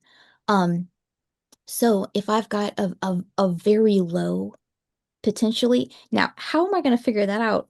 I promise I'd tell you about the rest of these numbers. See here under value A and value B. So the value A is the brain and the value B is the threshold.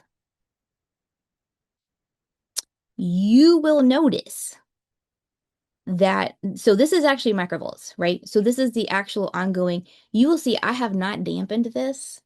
If I get feedback that this is desirable, I would be happy to look into putting a bit of a damp.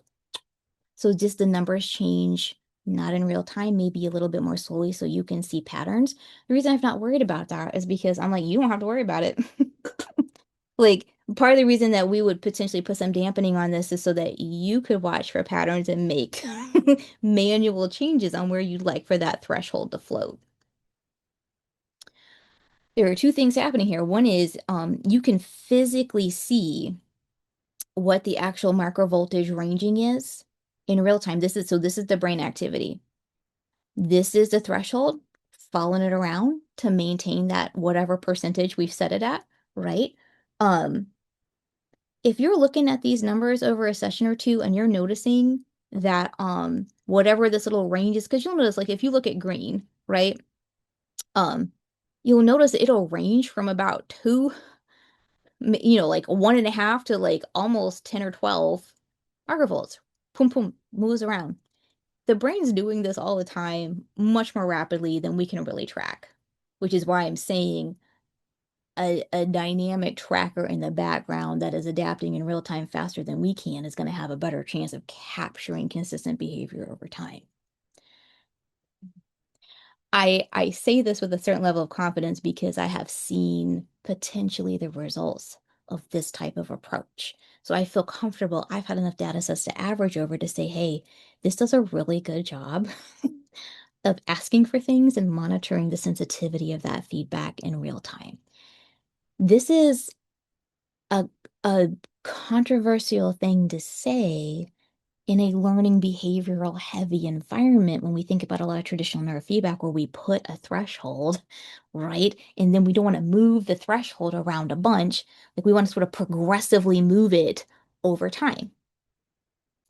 A big part of learning theory is this idea that we wish to, like the way you determine progress is you see increases over time, somewhat consistently over a number of sessions where you keep moving the threshold up or moving it down, depending on what you want that behavioral change to look like. So me saying this works is a little bit contradictory to, I think, maybe the traditional assumption that there needs to be linear change to mimic progress. The reason that I experimented with this a few years ago and now feel pretty comfortable saying this It's because Z-score training isn't a linear progress thing. It's that every day you show up with a set of brain metrics doing whatever it's doing today. And we're trying to give it a similar framing, but we're still going to try to meet you where you are and adapt to that and support it conceptually. I took that same idea and I tried to apply it to amplitude training. In the beginning, I was like, I don't know. I, I don't know. The principles I've stated roughly 30% of the time, let the threshold follow it. Let's try to optimize what that feedback looks like. The principles I've stated to you are based on several years of like watching this, refining it, and looking at the pre-post maps and saying, you know what, actually. So I'm trying to take the sort of the responsive sensitivity of the thresholding, the dynamic thresholding, and how well it's worked in the Z-score training, which is a range training, not an off-on kind of linear model, and say, is this applicable at all? Because the brain itself is quite dynamic in real time. Remember, the reason we kind of went in the dynamic thresholding direction was that once we encountered a feedback situation where it was moving too rapidly, for us to really be able to manually threshold it, we were like, what are we supposed to do with that? This was an effective answer.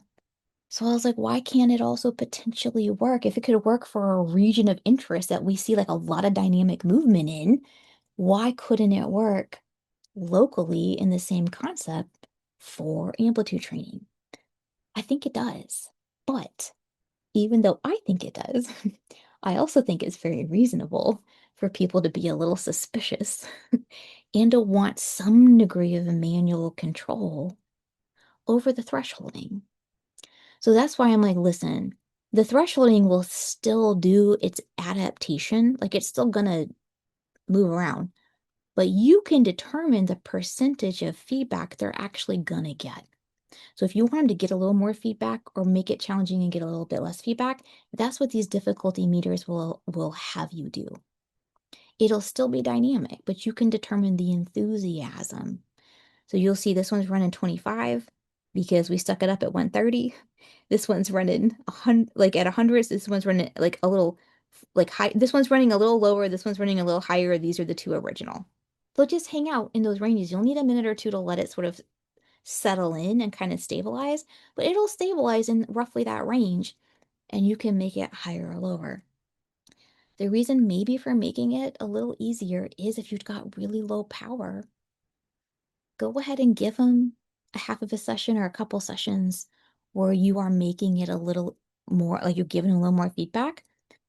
You might find that you like to run yours in the 40 to 50% range and your people are doing fine.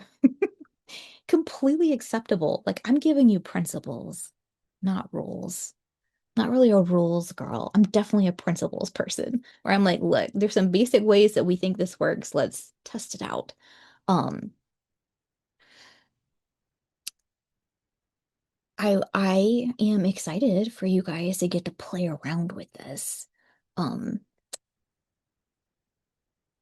the other Hey, just yes. PJ, just real quick. Somebody just asked a question. So we run all four at the same time? Mm, yes. So let me go back. This is the other thing the reason I kind of picked this one as a starter protocol to hand out. Yes. So let me turn the sound back on for just a second. Right click, volume mixer, slide over to Brain Avatar, click it on.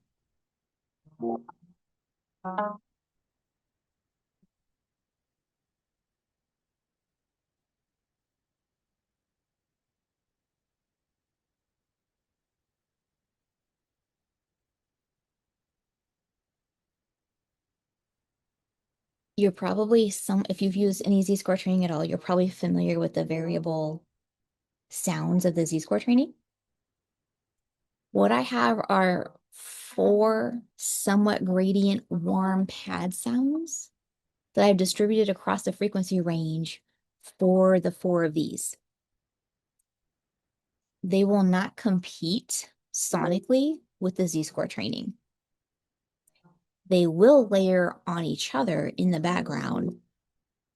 So and I'm going to make this even a little bit lower. If you just let it run, it should sound roughly like this. The up and down of the Z-score, and in the background, that kind of almost like quiet in and out of the warm pads. This is not an this is an off-on sound in the similar way that we've taken the Z-score training and we've been like, hey, if you're not hitting the 50% criterion, you're not going to hear any sound. Whatever you've set this at, 25, 30, 40. I see we have like once again hit when the kid was, this is the same section we hit 15 minutes ago. Um, Yeah, and just so you know, PJ, the sound is kind of coming over, but it's almost coming through your mic as opposed to through the speakers of the system right now, just to let you know. I'm gonna Thank you, Rob. I'm gonna turn it up just a little bit and let it run like 10 seconds.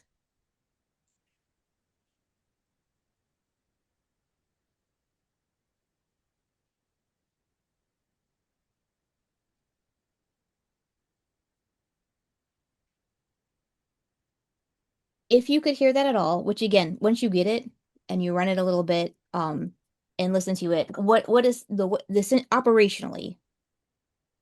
The Z-score is that increase or decrease of very discrete kind of punchy sounds, right? In the background, I say background because to me, they do not auditorily compete. I'm very open to observations and feedback because I know people's ears are different. In the background runs the sort of almost vroom, vroom, vroom, in and out of the warm pad sounds that are going to represent when you're getting feedback for the amplitude training. This combination, again, a little bit refined over a couple years of trying a few things out because I'm interested in people not being super irritated by the noises while also trying to give you a thing that will actually be effective, right? So yes, all of it will play at the same time. Now, here's what I am going to do. This is another thing I think I'm going to check in with Rob about and see. I think I'm going to try to make it easy if you would like for you to disable any of these channel additions. I'm going to think about that because to me, the simpler way to do this is to just give you the 4-channel Z-score protocol without the additions, and you can just have the 4-channel Z-score protocol, and then you can have this if you want to put it on top of instead of trying to make you guys actually manually enable or disable any of these events. Um, which will probably like maybe I'll just do that. Maybe I'll just give you guys the Z-score protocol only, and then the one that has the additional amplitude on top of it. I think that'll be the easier way to do that. But yes, you just run all of it, all the sounds at the same time. This is also where I'm going to put a plug-in for. There's some really lovely, emergent feedback options getting dropped this year. I mean, some of you guys were probably on the multimedia player webinar just recently. I am going to, at least for now on the version that I have, I'm going to just put a plug in for the dimmer as a default. Please use anything you want. Like use any of the games, use anything you want. I'm just going to tell you why I chose the stuff I did, and you can decide if that's what you would like to use with it. Because what I'm interested in is just giving you. Do I have too many things going on? Oh, by the way, if something is behind the dimmer window, okay. PJ, you Let's also see. have Penny. Yes, ma'am. I Yeah, heard you had something. Avatar muted. I wasn't sure who was jumping on right there. I muted them, but that was my bad because I wasn't sure. She just said the sound for Avatar is muted, but I think you already said that you had it muted because Currently, yes, just so that you didn't have to hear me yell over it. Um,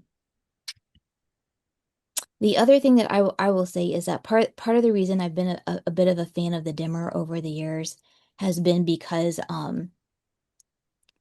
that gradient increase or decrease of the pitch sounds, if you pull your dimmer up and you put the speed all the way over onto slow, that's going to be as synced as we can get it between the increase and decrease in the sound pitch and the darkening and lightening on the screen.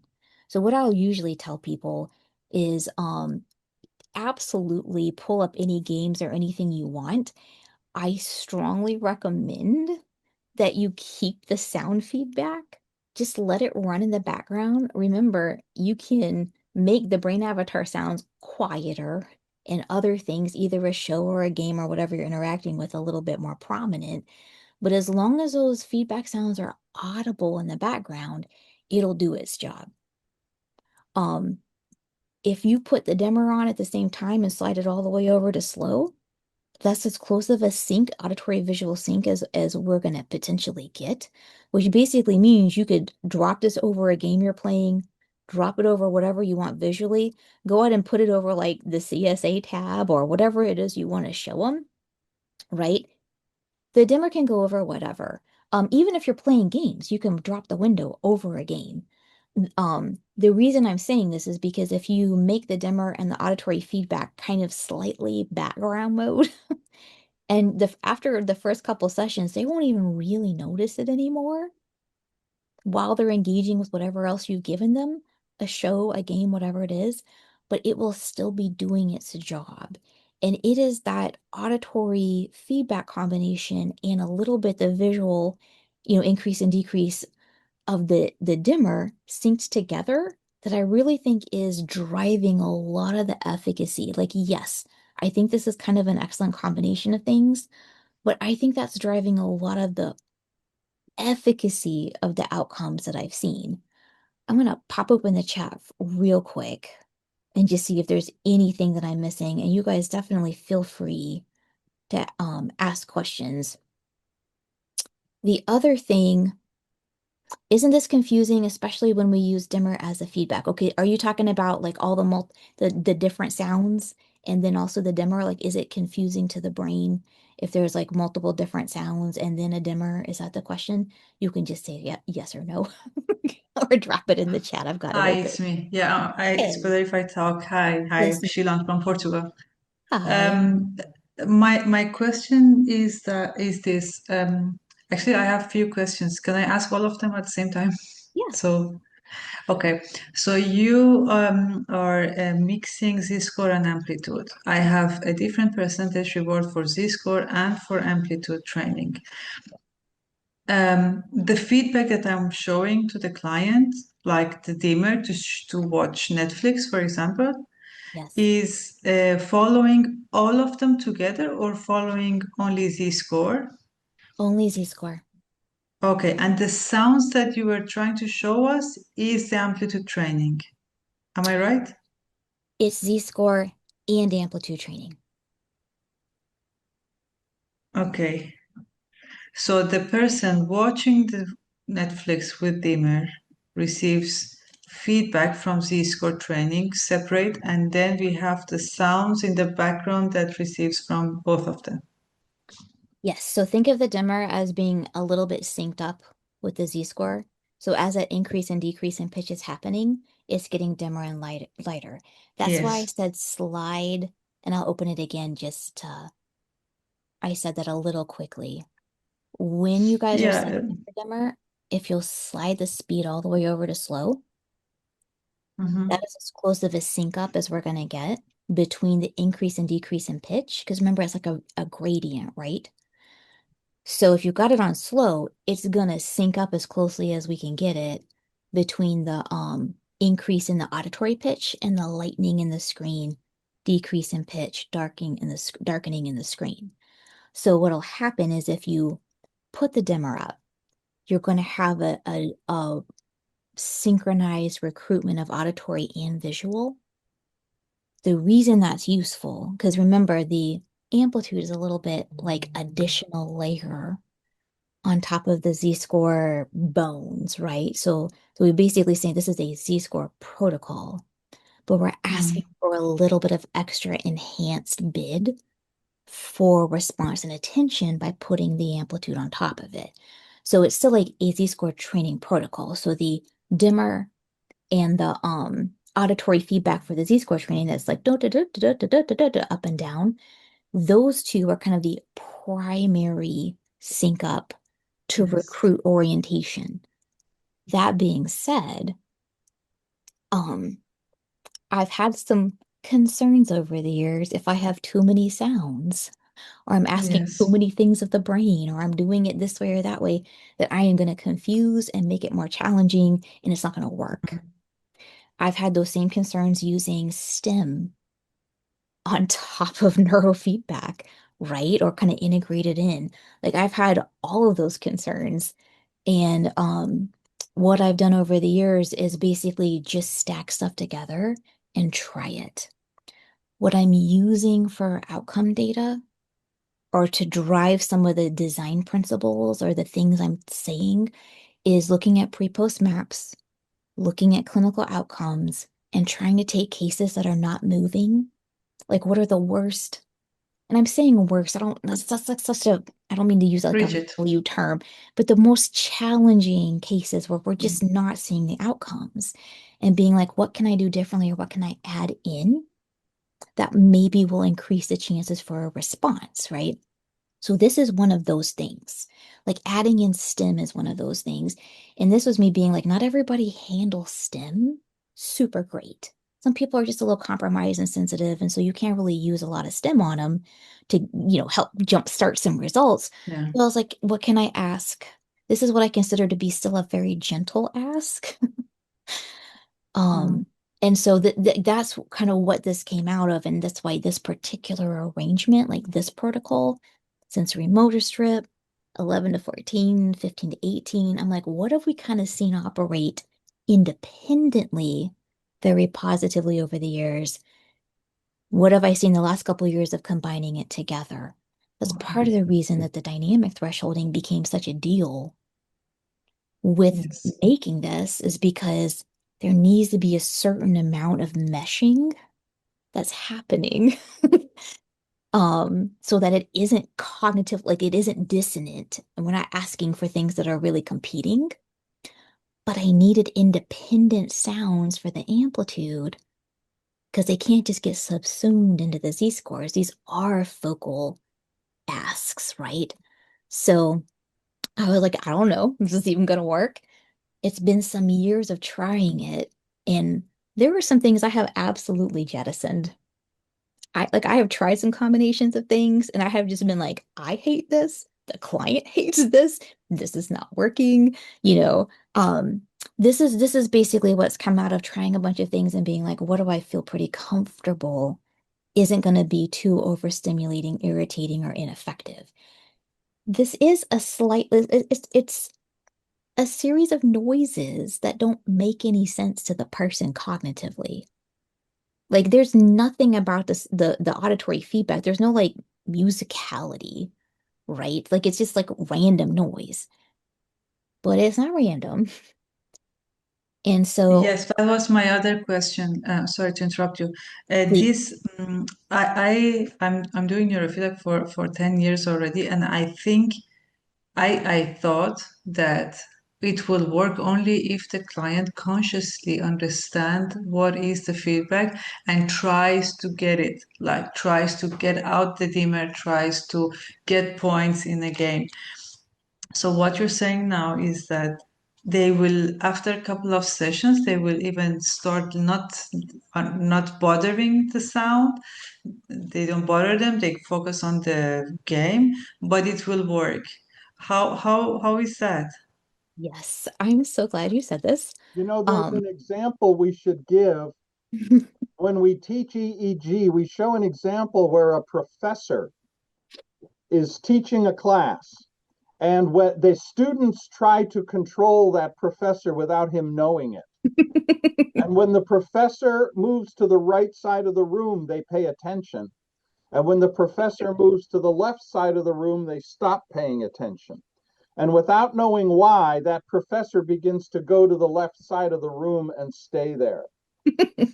So you don't have to be aware for the feedback to change your behavior and such. So the ear hears it and conceives, So but the so person is focused on something else. so elaborating on Tom's example, which is a great one. Um, you may remember me talking a little bit about how the original designs for this type of Z-score came out of me working with a lot of kids with developmental disabilities and autism. Yes, yes. If we're going to take a population that's least susceptible to placebo, it's that one. And Yeah. so I was like, these are kids who don't know what we're doing. They don't care. They're not consciously attempting to please me, placebo, right? So how am I supposed to recruit the attention of a brain that's not intentionally engaging with me? So Mhm. that's where the origin of this actually came from. And so one of the things that we do know about orientation response is that you've got two little structures at the bottom of your brain called the colliculi, the inferior colliculus and the superior colliculus, and they really drive orientation response in space. The inferior colliculus is recruited by inputs from the auditory cortex, and the superior colliculus is recruited by inputs from the visual cortex. I found it. Did you find it? Yes, and I'm putting it in the chat for everyone to see Went. because it shows that you do not have to be aware. Penny, why don't you show that video real quick? Okay. Yeah, we'll show that video. Why don't you It's show two and that a half video? minutes long. It's 2.5 minutes long, but yeah, let people watch it offline because we're ready to finish. But Okay. watch the video. I just put the link on in the chat. Watch the video because what Tom is talking about is actually the structure of the original first big argument I had with my supervisor at the time, my first couple years doing this, because he was a behavioral learning guy. And he said, if they don't know what they're paying attention to, it's not going to work. And I was Mhm. like, that can't be true. Because if you have to understand what you're learning to learn, how do babies work? Like, at some point there has to be information from your external Yeah, environment recruiting true. your attention for you to orient to and then if it's repetitive and it's meaningful, then we're going to just naturally respond because that's how we process. So then you have a very valid question, right? Which is, okay, but if they don't understand, how does it work? And I'm like, that's how it works all the time. I think that when we just develop some of those original models, like, Joe Kamiya, one of the original people who was like, his whole deal was teaching people to be more aware on purpose of a specific phenomenon.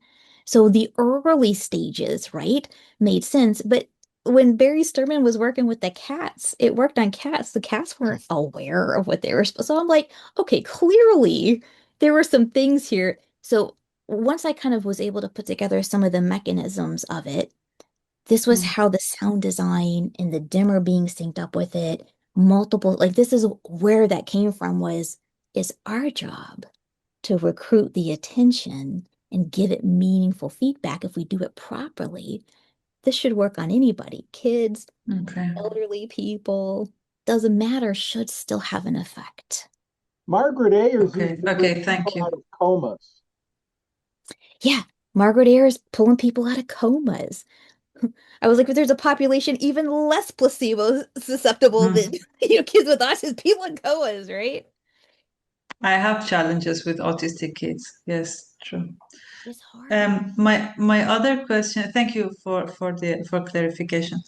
My other question is that this protocol, the Z-score training, we define we cannot the locations is defined, but the bands we can define whatever we want, or we have to follow specific bands because it might be different, or you added all of them actually because The specific Z-score training, yes. separate than the amplitude, right?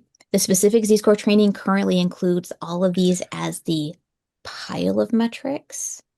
But remember, So absolute, relative, all the coherence, asymmetry, all the bands. correct. Now remember, we're only asking for half of these metrics to come within the range half of the time. Okay, So what is the percentage PCOK, sorry. yes. So PZOK is 50% of the, so the minimum we need to get the feedback is 50% of these numbers within 1.5 standard deviations, 50% of the time. And that's what, well, I messed with it. That's what this does. Here, let me hit T a couple times. Yeah, that should be on 100. Yes, it should be. Where is the number of PCOK? In the here I cannot see, no? You mean that says 50% of the numbers 50% of the time? That number? We have to choose a PCOK value to give us this when we design the protocol. That's in the event wizard. So just, in the event wizard, it'll say, like back in the actual, when we're making the events, you can determine like percentages of things. But that's why I was saying this right here, this 100 means 50%. I So if just you, put another link in with our new floating z-score simulation. Have you seen that, Penny? are you guys keeping an eye on the chat? Hey, Tom's dropping gold in there. Yeah, have you there's a seen that, PJ? yeah, pop that up real quick, PJ. The floating z-scores link. This will answer all your questions. Let me see if it'll let me open it. It will.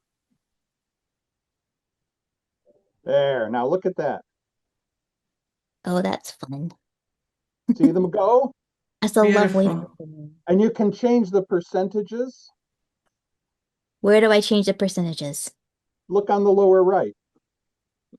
Sorry, I've got too many. Oh, there it is. Okay, beautiful. I just had too many things covering it.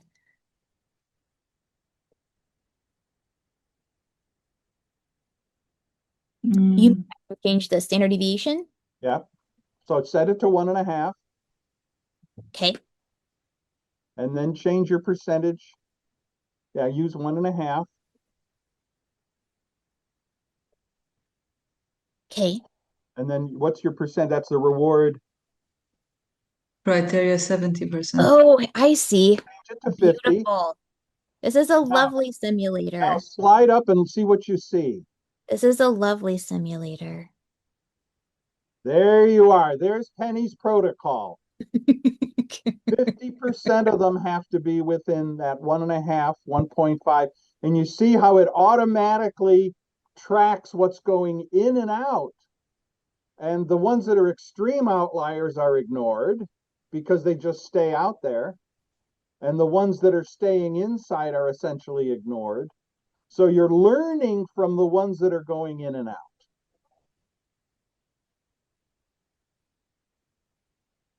It is the Z-score training is a very different dynamic, working with the range and sort of that aggregate motion and making a big pile.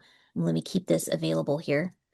Making basically taking a pile of metrics and saying we've determined the parameters, which are 1.5 standard deviations plus and minus. We've determined the location, C3, C4, T3, T4. Like we make some determinations to kind of, corral in what we wanted to pay attention to. But then once we set those parameters up, those goals, then we say, all right, anything in the range is acceptable. So the brain then gets to essentially, that's why I was saying earlier about meeting the brain where it is and expecting it to change as the sessions go on. We keep the parameters the same. Like we don't move the parameter, we don't move the goalposts. But we say we don't care which of these metrics come in the range. So like Tom was saying, there's always going to be, let me go and pull that back. There's always going to be some that are consistently out, some that are consistently in. The big movement happens with the ones who are kind of moving back and The forth in the threshold. You're going to see more of a trend over time of those pulling into the range. So there'll just be like an overall aggregate movement. Now, Yes. I said it's not linear. That makes me Yeah. very heretical. A lot of people are big fans of linear improvement, and I acknowledge why that is. but I really believe like every time you show up, you're going to bring me a slightly different brain. And some days, some of these brain metrics are going to have a much harder time getting in the range than other days. And that's why I don't care which ones you bring in. It doesn't matter. It just matters that over time, the ones that are very extreme start to lose metabolic priority so that you have a harder time having independent, unintegrated, unregulated, unrecruitable parts of your brain that don't have any flexibility. That's what we're working on. We want recruitable flexibility. Anything that's stuck out on the edges doesn't have that. So that's what the Z-score training does, is it really helps with the state flexibility and the network integration. The thing is that we don't care what you pick to work on first. It's fine. Work on whatever you want, except sometimes you need a little extra direction. And that's why we add in a little amplitude enhancement, because the Z-score is pretty collaborative. This is about as bossy as I get. I love your visualizer, Tom. That's lovely. That's from Bill Brubaker. I love it, Bill. It's lovely. We've run over just a little bit. I don't want to hold up our people. Um, for anybody who can't show up on Tuesday, no worries. We are also recording that. And as soon as we do our final testing and we're feeling really good about the protocols, we'll be distributing those. So if you guys have signed up for the webinar, you'll be getting an All right. email letting you know the video's gone up and how we're going to push out those protocols to you. So we'll take time for one more question. Somebody has it on Absolutely. here. They asked it before or around just a little after 2. Yes, It says these protocols, once hooked up, we let it run and it'll help all areas that are in need. Are there questions we should ask clients regarding the current problems prior to running Z-scores? Okay. Uh, is that written in the chat? Yes. Okay. Oh, here it is. Thank you. Thank you. Okay. Um, I'm gonna say, yes, with a couple caveats and a small clarification. So question is, this will kind of help all areas that need doing some state flexibility across this and integration across the sensory motor strip. The reason I named this protocol Stabilize, and the reason I think it is an excellent starter protocol for pretty much anybody, is because the network, the load-bearing network integration that often helps with a lot of other things we're trying to do is going to be this type of protocol, right? This is not going to help everything you need, right? Like it's obviously we have not included all areas in this 4-channel protocol, but the sensory motor integration, the orientation response, and the physical somatic stuff, a lot of that should get an initial run at stabilization, soothing, and self-regulatory. You get a chance at being able to kind of systemically stabilize. Um, so the protocol suites I'm making are going to have other combinations of stuff and other amplitude ranges depending on where I've selected site combos, right? That being said, I do think there's a couple things that you should like. I mean, I feel like anybody running any neurofeedback protocol should do a decent baseline intake. I think you need to ask people questions about brain injury, possible seizure history, what medications are they on? Do they have any visual auditory processing sensitivities or injuries, right? I think that we need to do our basic due diligence before we put neurofeedback on pretty much anyone. Um, I do think because I've chosen the temporal sites, again, it was a choice.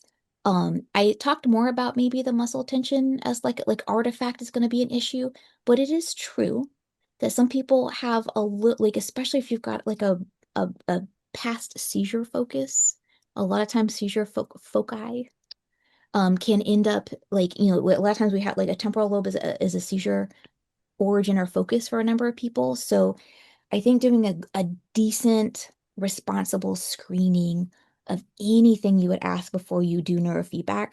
I would definitely ask for this protocol, if I was going to laser in, I would ask about migraine, headache, and possible seizure history specifically.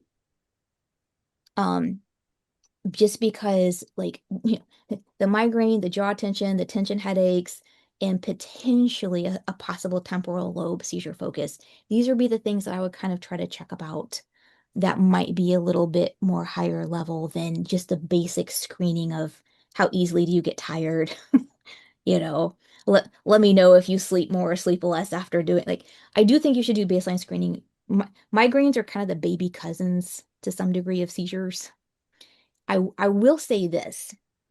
If you are in a climate where there is a higher wet bulb threshold, if you're in a very hot and very humid climate, whether it's a time of year or that's just what it's like all the time, some people are gonna, because of injuries, brain injuries, illnesses, or dysautonomia, like they might have some autonomical regulation issues. If they're having any trouble with blood pressure, heart issues, possible history of stroke, I would absolutely ask them questions about headaches and about difficulties with blood pressure or possible changes in vision, because essentially what we're trying to screen for are people who, when we ask for sensory motor integration and a little bit of temporal lobe engagement, we're looking for people who don't already maybe have low, like high, like, let's say very sensitive thresholds that are going to be easily overwhelmed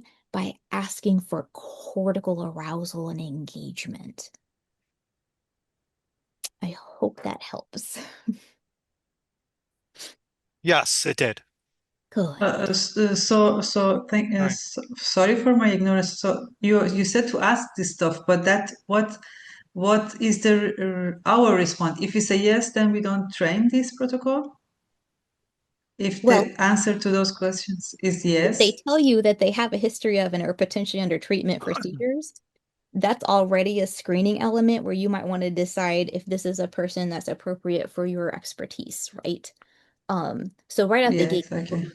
if they've got like an ongoing medical condition, like maybe they have POTS and they or syncope and they pass out every time they stand up because they're having blood pressure. Like if they actually have a significant medical condition, right away you have to make a determination if like the conditions under which you would feel appropriate or competent to work with that individual. And I think that's worth asking anybody anyways, right? The reason I brought this up, like ask some of these things, tension, migraine, that kind of thing, is that some people are going to be more sensitive to changes in weather and barometric pressure and to humidity in the air, right? And so we're in that season in some parts of the world right now where some people are actually having more difficulty regulating blood pressure and, just general function because it's very hot and it's very wet. As you guys know, that wet bulb threshold, that'll change the pressurization in all your cells. So it can affect your heart and it can affect your brain. And so people who may be a little more sensitive to those type of climate conditions, let's say that they're answering a lot of these questions in the positive, is if it's a medical condition, you've got to make some decisions, right, about your own appropriateness for the case.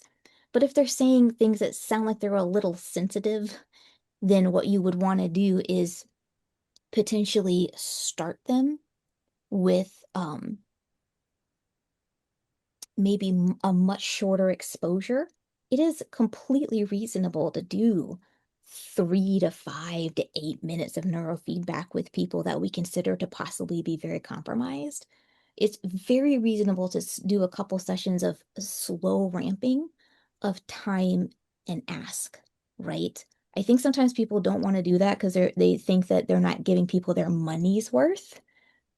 But if you ask questions and that person's very physically compromised and metabolically challenged, and we're asking them to basically do a fairly like strong exercise essentially, then starting off very gently is an appropriate accommodation to determine if they can tolerate it.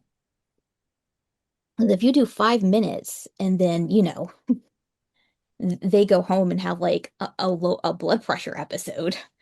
That doesn't necessarily mean you caused it, but I'm just saying like if you can identify people are already potentially compromised and don't have a lot of resources, that's an excellent way to determine how enthusiastically you start with session length and session frequency as you're possibly introducing something like this. You guys are Okay. being so patient and lovely. Thank you, BrainMaster, for letting us run over a little. Yeah, no, I think if everyone was enjoying it, that's good. I mean, obviously, we've had people who have had to sign off and things like that, and they've had to kind of go do their thing. But we also at BrainMaster want to thank you, Penijean, for coming in, showing your kind of new protocol and design on all that, introducing it to everyone so that they kind of know what's on the horizon for protocols that they're going to be able to use and kind of, put into play. Again, I do want to remind everyone that probably in just a couple short hours, the actual invitation to the next webinar, which is going to be next Tuesday from noon to 2, which is going to kind of springboard from this webinar right here. And it's going to go into more, how can we use these with a new hardware amplifier that BrainMaster or not amplifier, but a new hardware device, the Rover, and how you can kind of integrate its use with these protocols and give yourself another tool for your toolkit, as Tom likes to say. There's different tools that are out there, people have tools, and this is just another tool that you can add to your tool belt. So let everyone keep an eye out for that. If you can attend, it would be great. If you can't attend, we do understand a lot of our webinars are going to start going on to access on our YouTube pages, and you'll actually get some announcements on those as they go on there as well. So thank you very much for everyone coming out. I hope you guys enjoyed. I hope you learned some things, and we'll see you next Tuesday if we can. Take care, everyone. Have a great day now, okay? Oh, Open that YouTube link that Tom dropped before Rob closes out. Check in the chat. yes. Open that YouTube link so And I you've got it just to dropped the watch. link for the rover. All And right. And Bill, you're about. Yeah, I know I jumped on here super late and I am so apologetic. And Penny, I was listening and you did a fantastic job. And we really thank you for all of this, wonderful insight and utilization of these tools. For any and everybody, I just want you guys to really keep an eye out. You're going to see a lot more of this. And we're going to be doing quite a bit more. We're so excited. And I think I might have missed the last thing that you guys, I know Rob probably just said is, again, Penny on Tuesday. But look forward to many more learning segments and opportunities to really start exploring the advanced utilization of these tools. Again, great to see all of you. Look forward to seeing you guys again. Thank you. Take care, everyone. Have a great one. Alrighty. Bye. Here, here's Terry. Say goodbye. hey, Yay, Terry. nice to see you back there, Penijean. We'll see you I'm next week, Tuesday, right? Yes, it's Tuesday. so lovely to see you. You guys will absolutely get an update within the next week or so about how we're going to distribute the protocol. And if you've registered for the webinar, you are on the list. You're absolutely going to get it. Ciao, ciao. All right, everyone. Take care and have a great rest of your day It's or lovely to evening see in some of your McGill's case. faces. Yo, South Africa. Just had a really quick question. Yes, You know the ma'am. complexity of the patients that I work with the MCAS. Would this be an appropriate protocol, knowing all of the steps that we take ahead of time for autonomic regulation? Yes, that's part of what it's for. I do think starting off with just the Especially. regular 4-channel Z-score is excellent. And if you're not getting what you want, this is an excellent next step to add on top of that. Thank you. Mhm. Thanks, everyone. You've been All so right, everyone. Take care now. Bye now. Bye. Oh my God.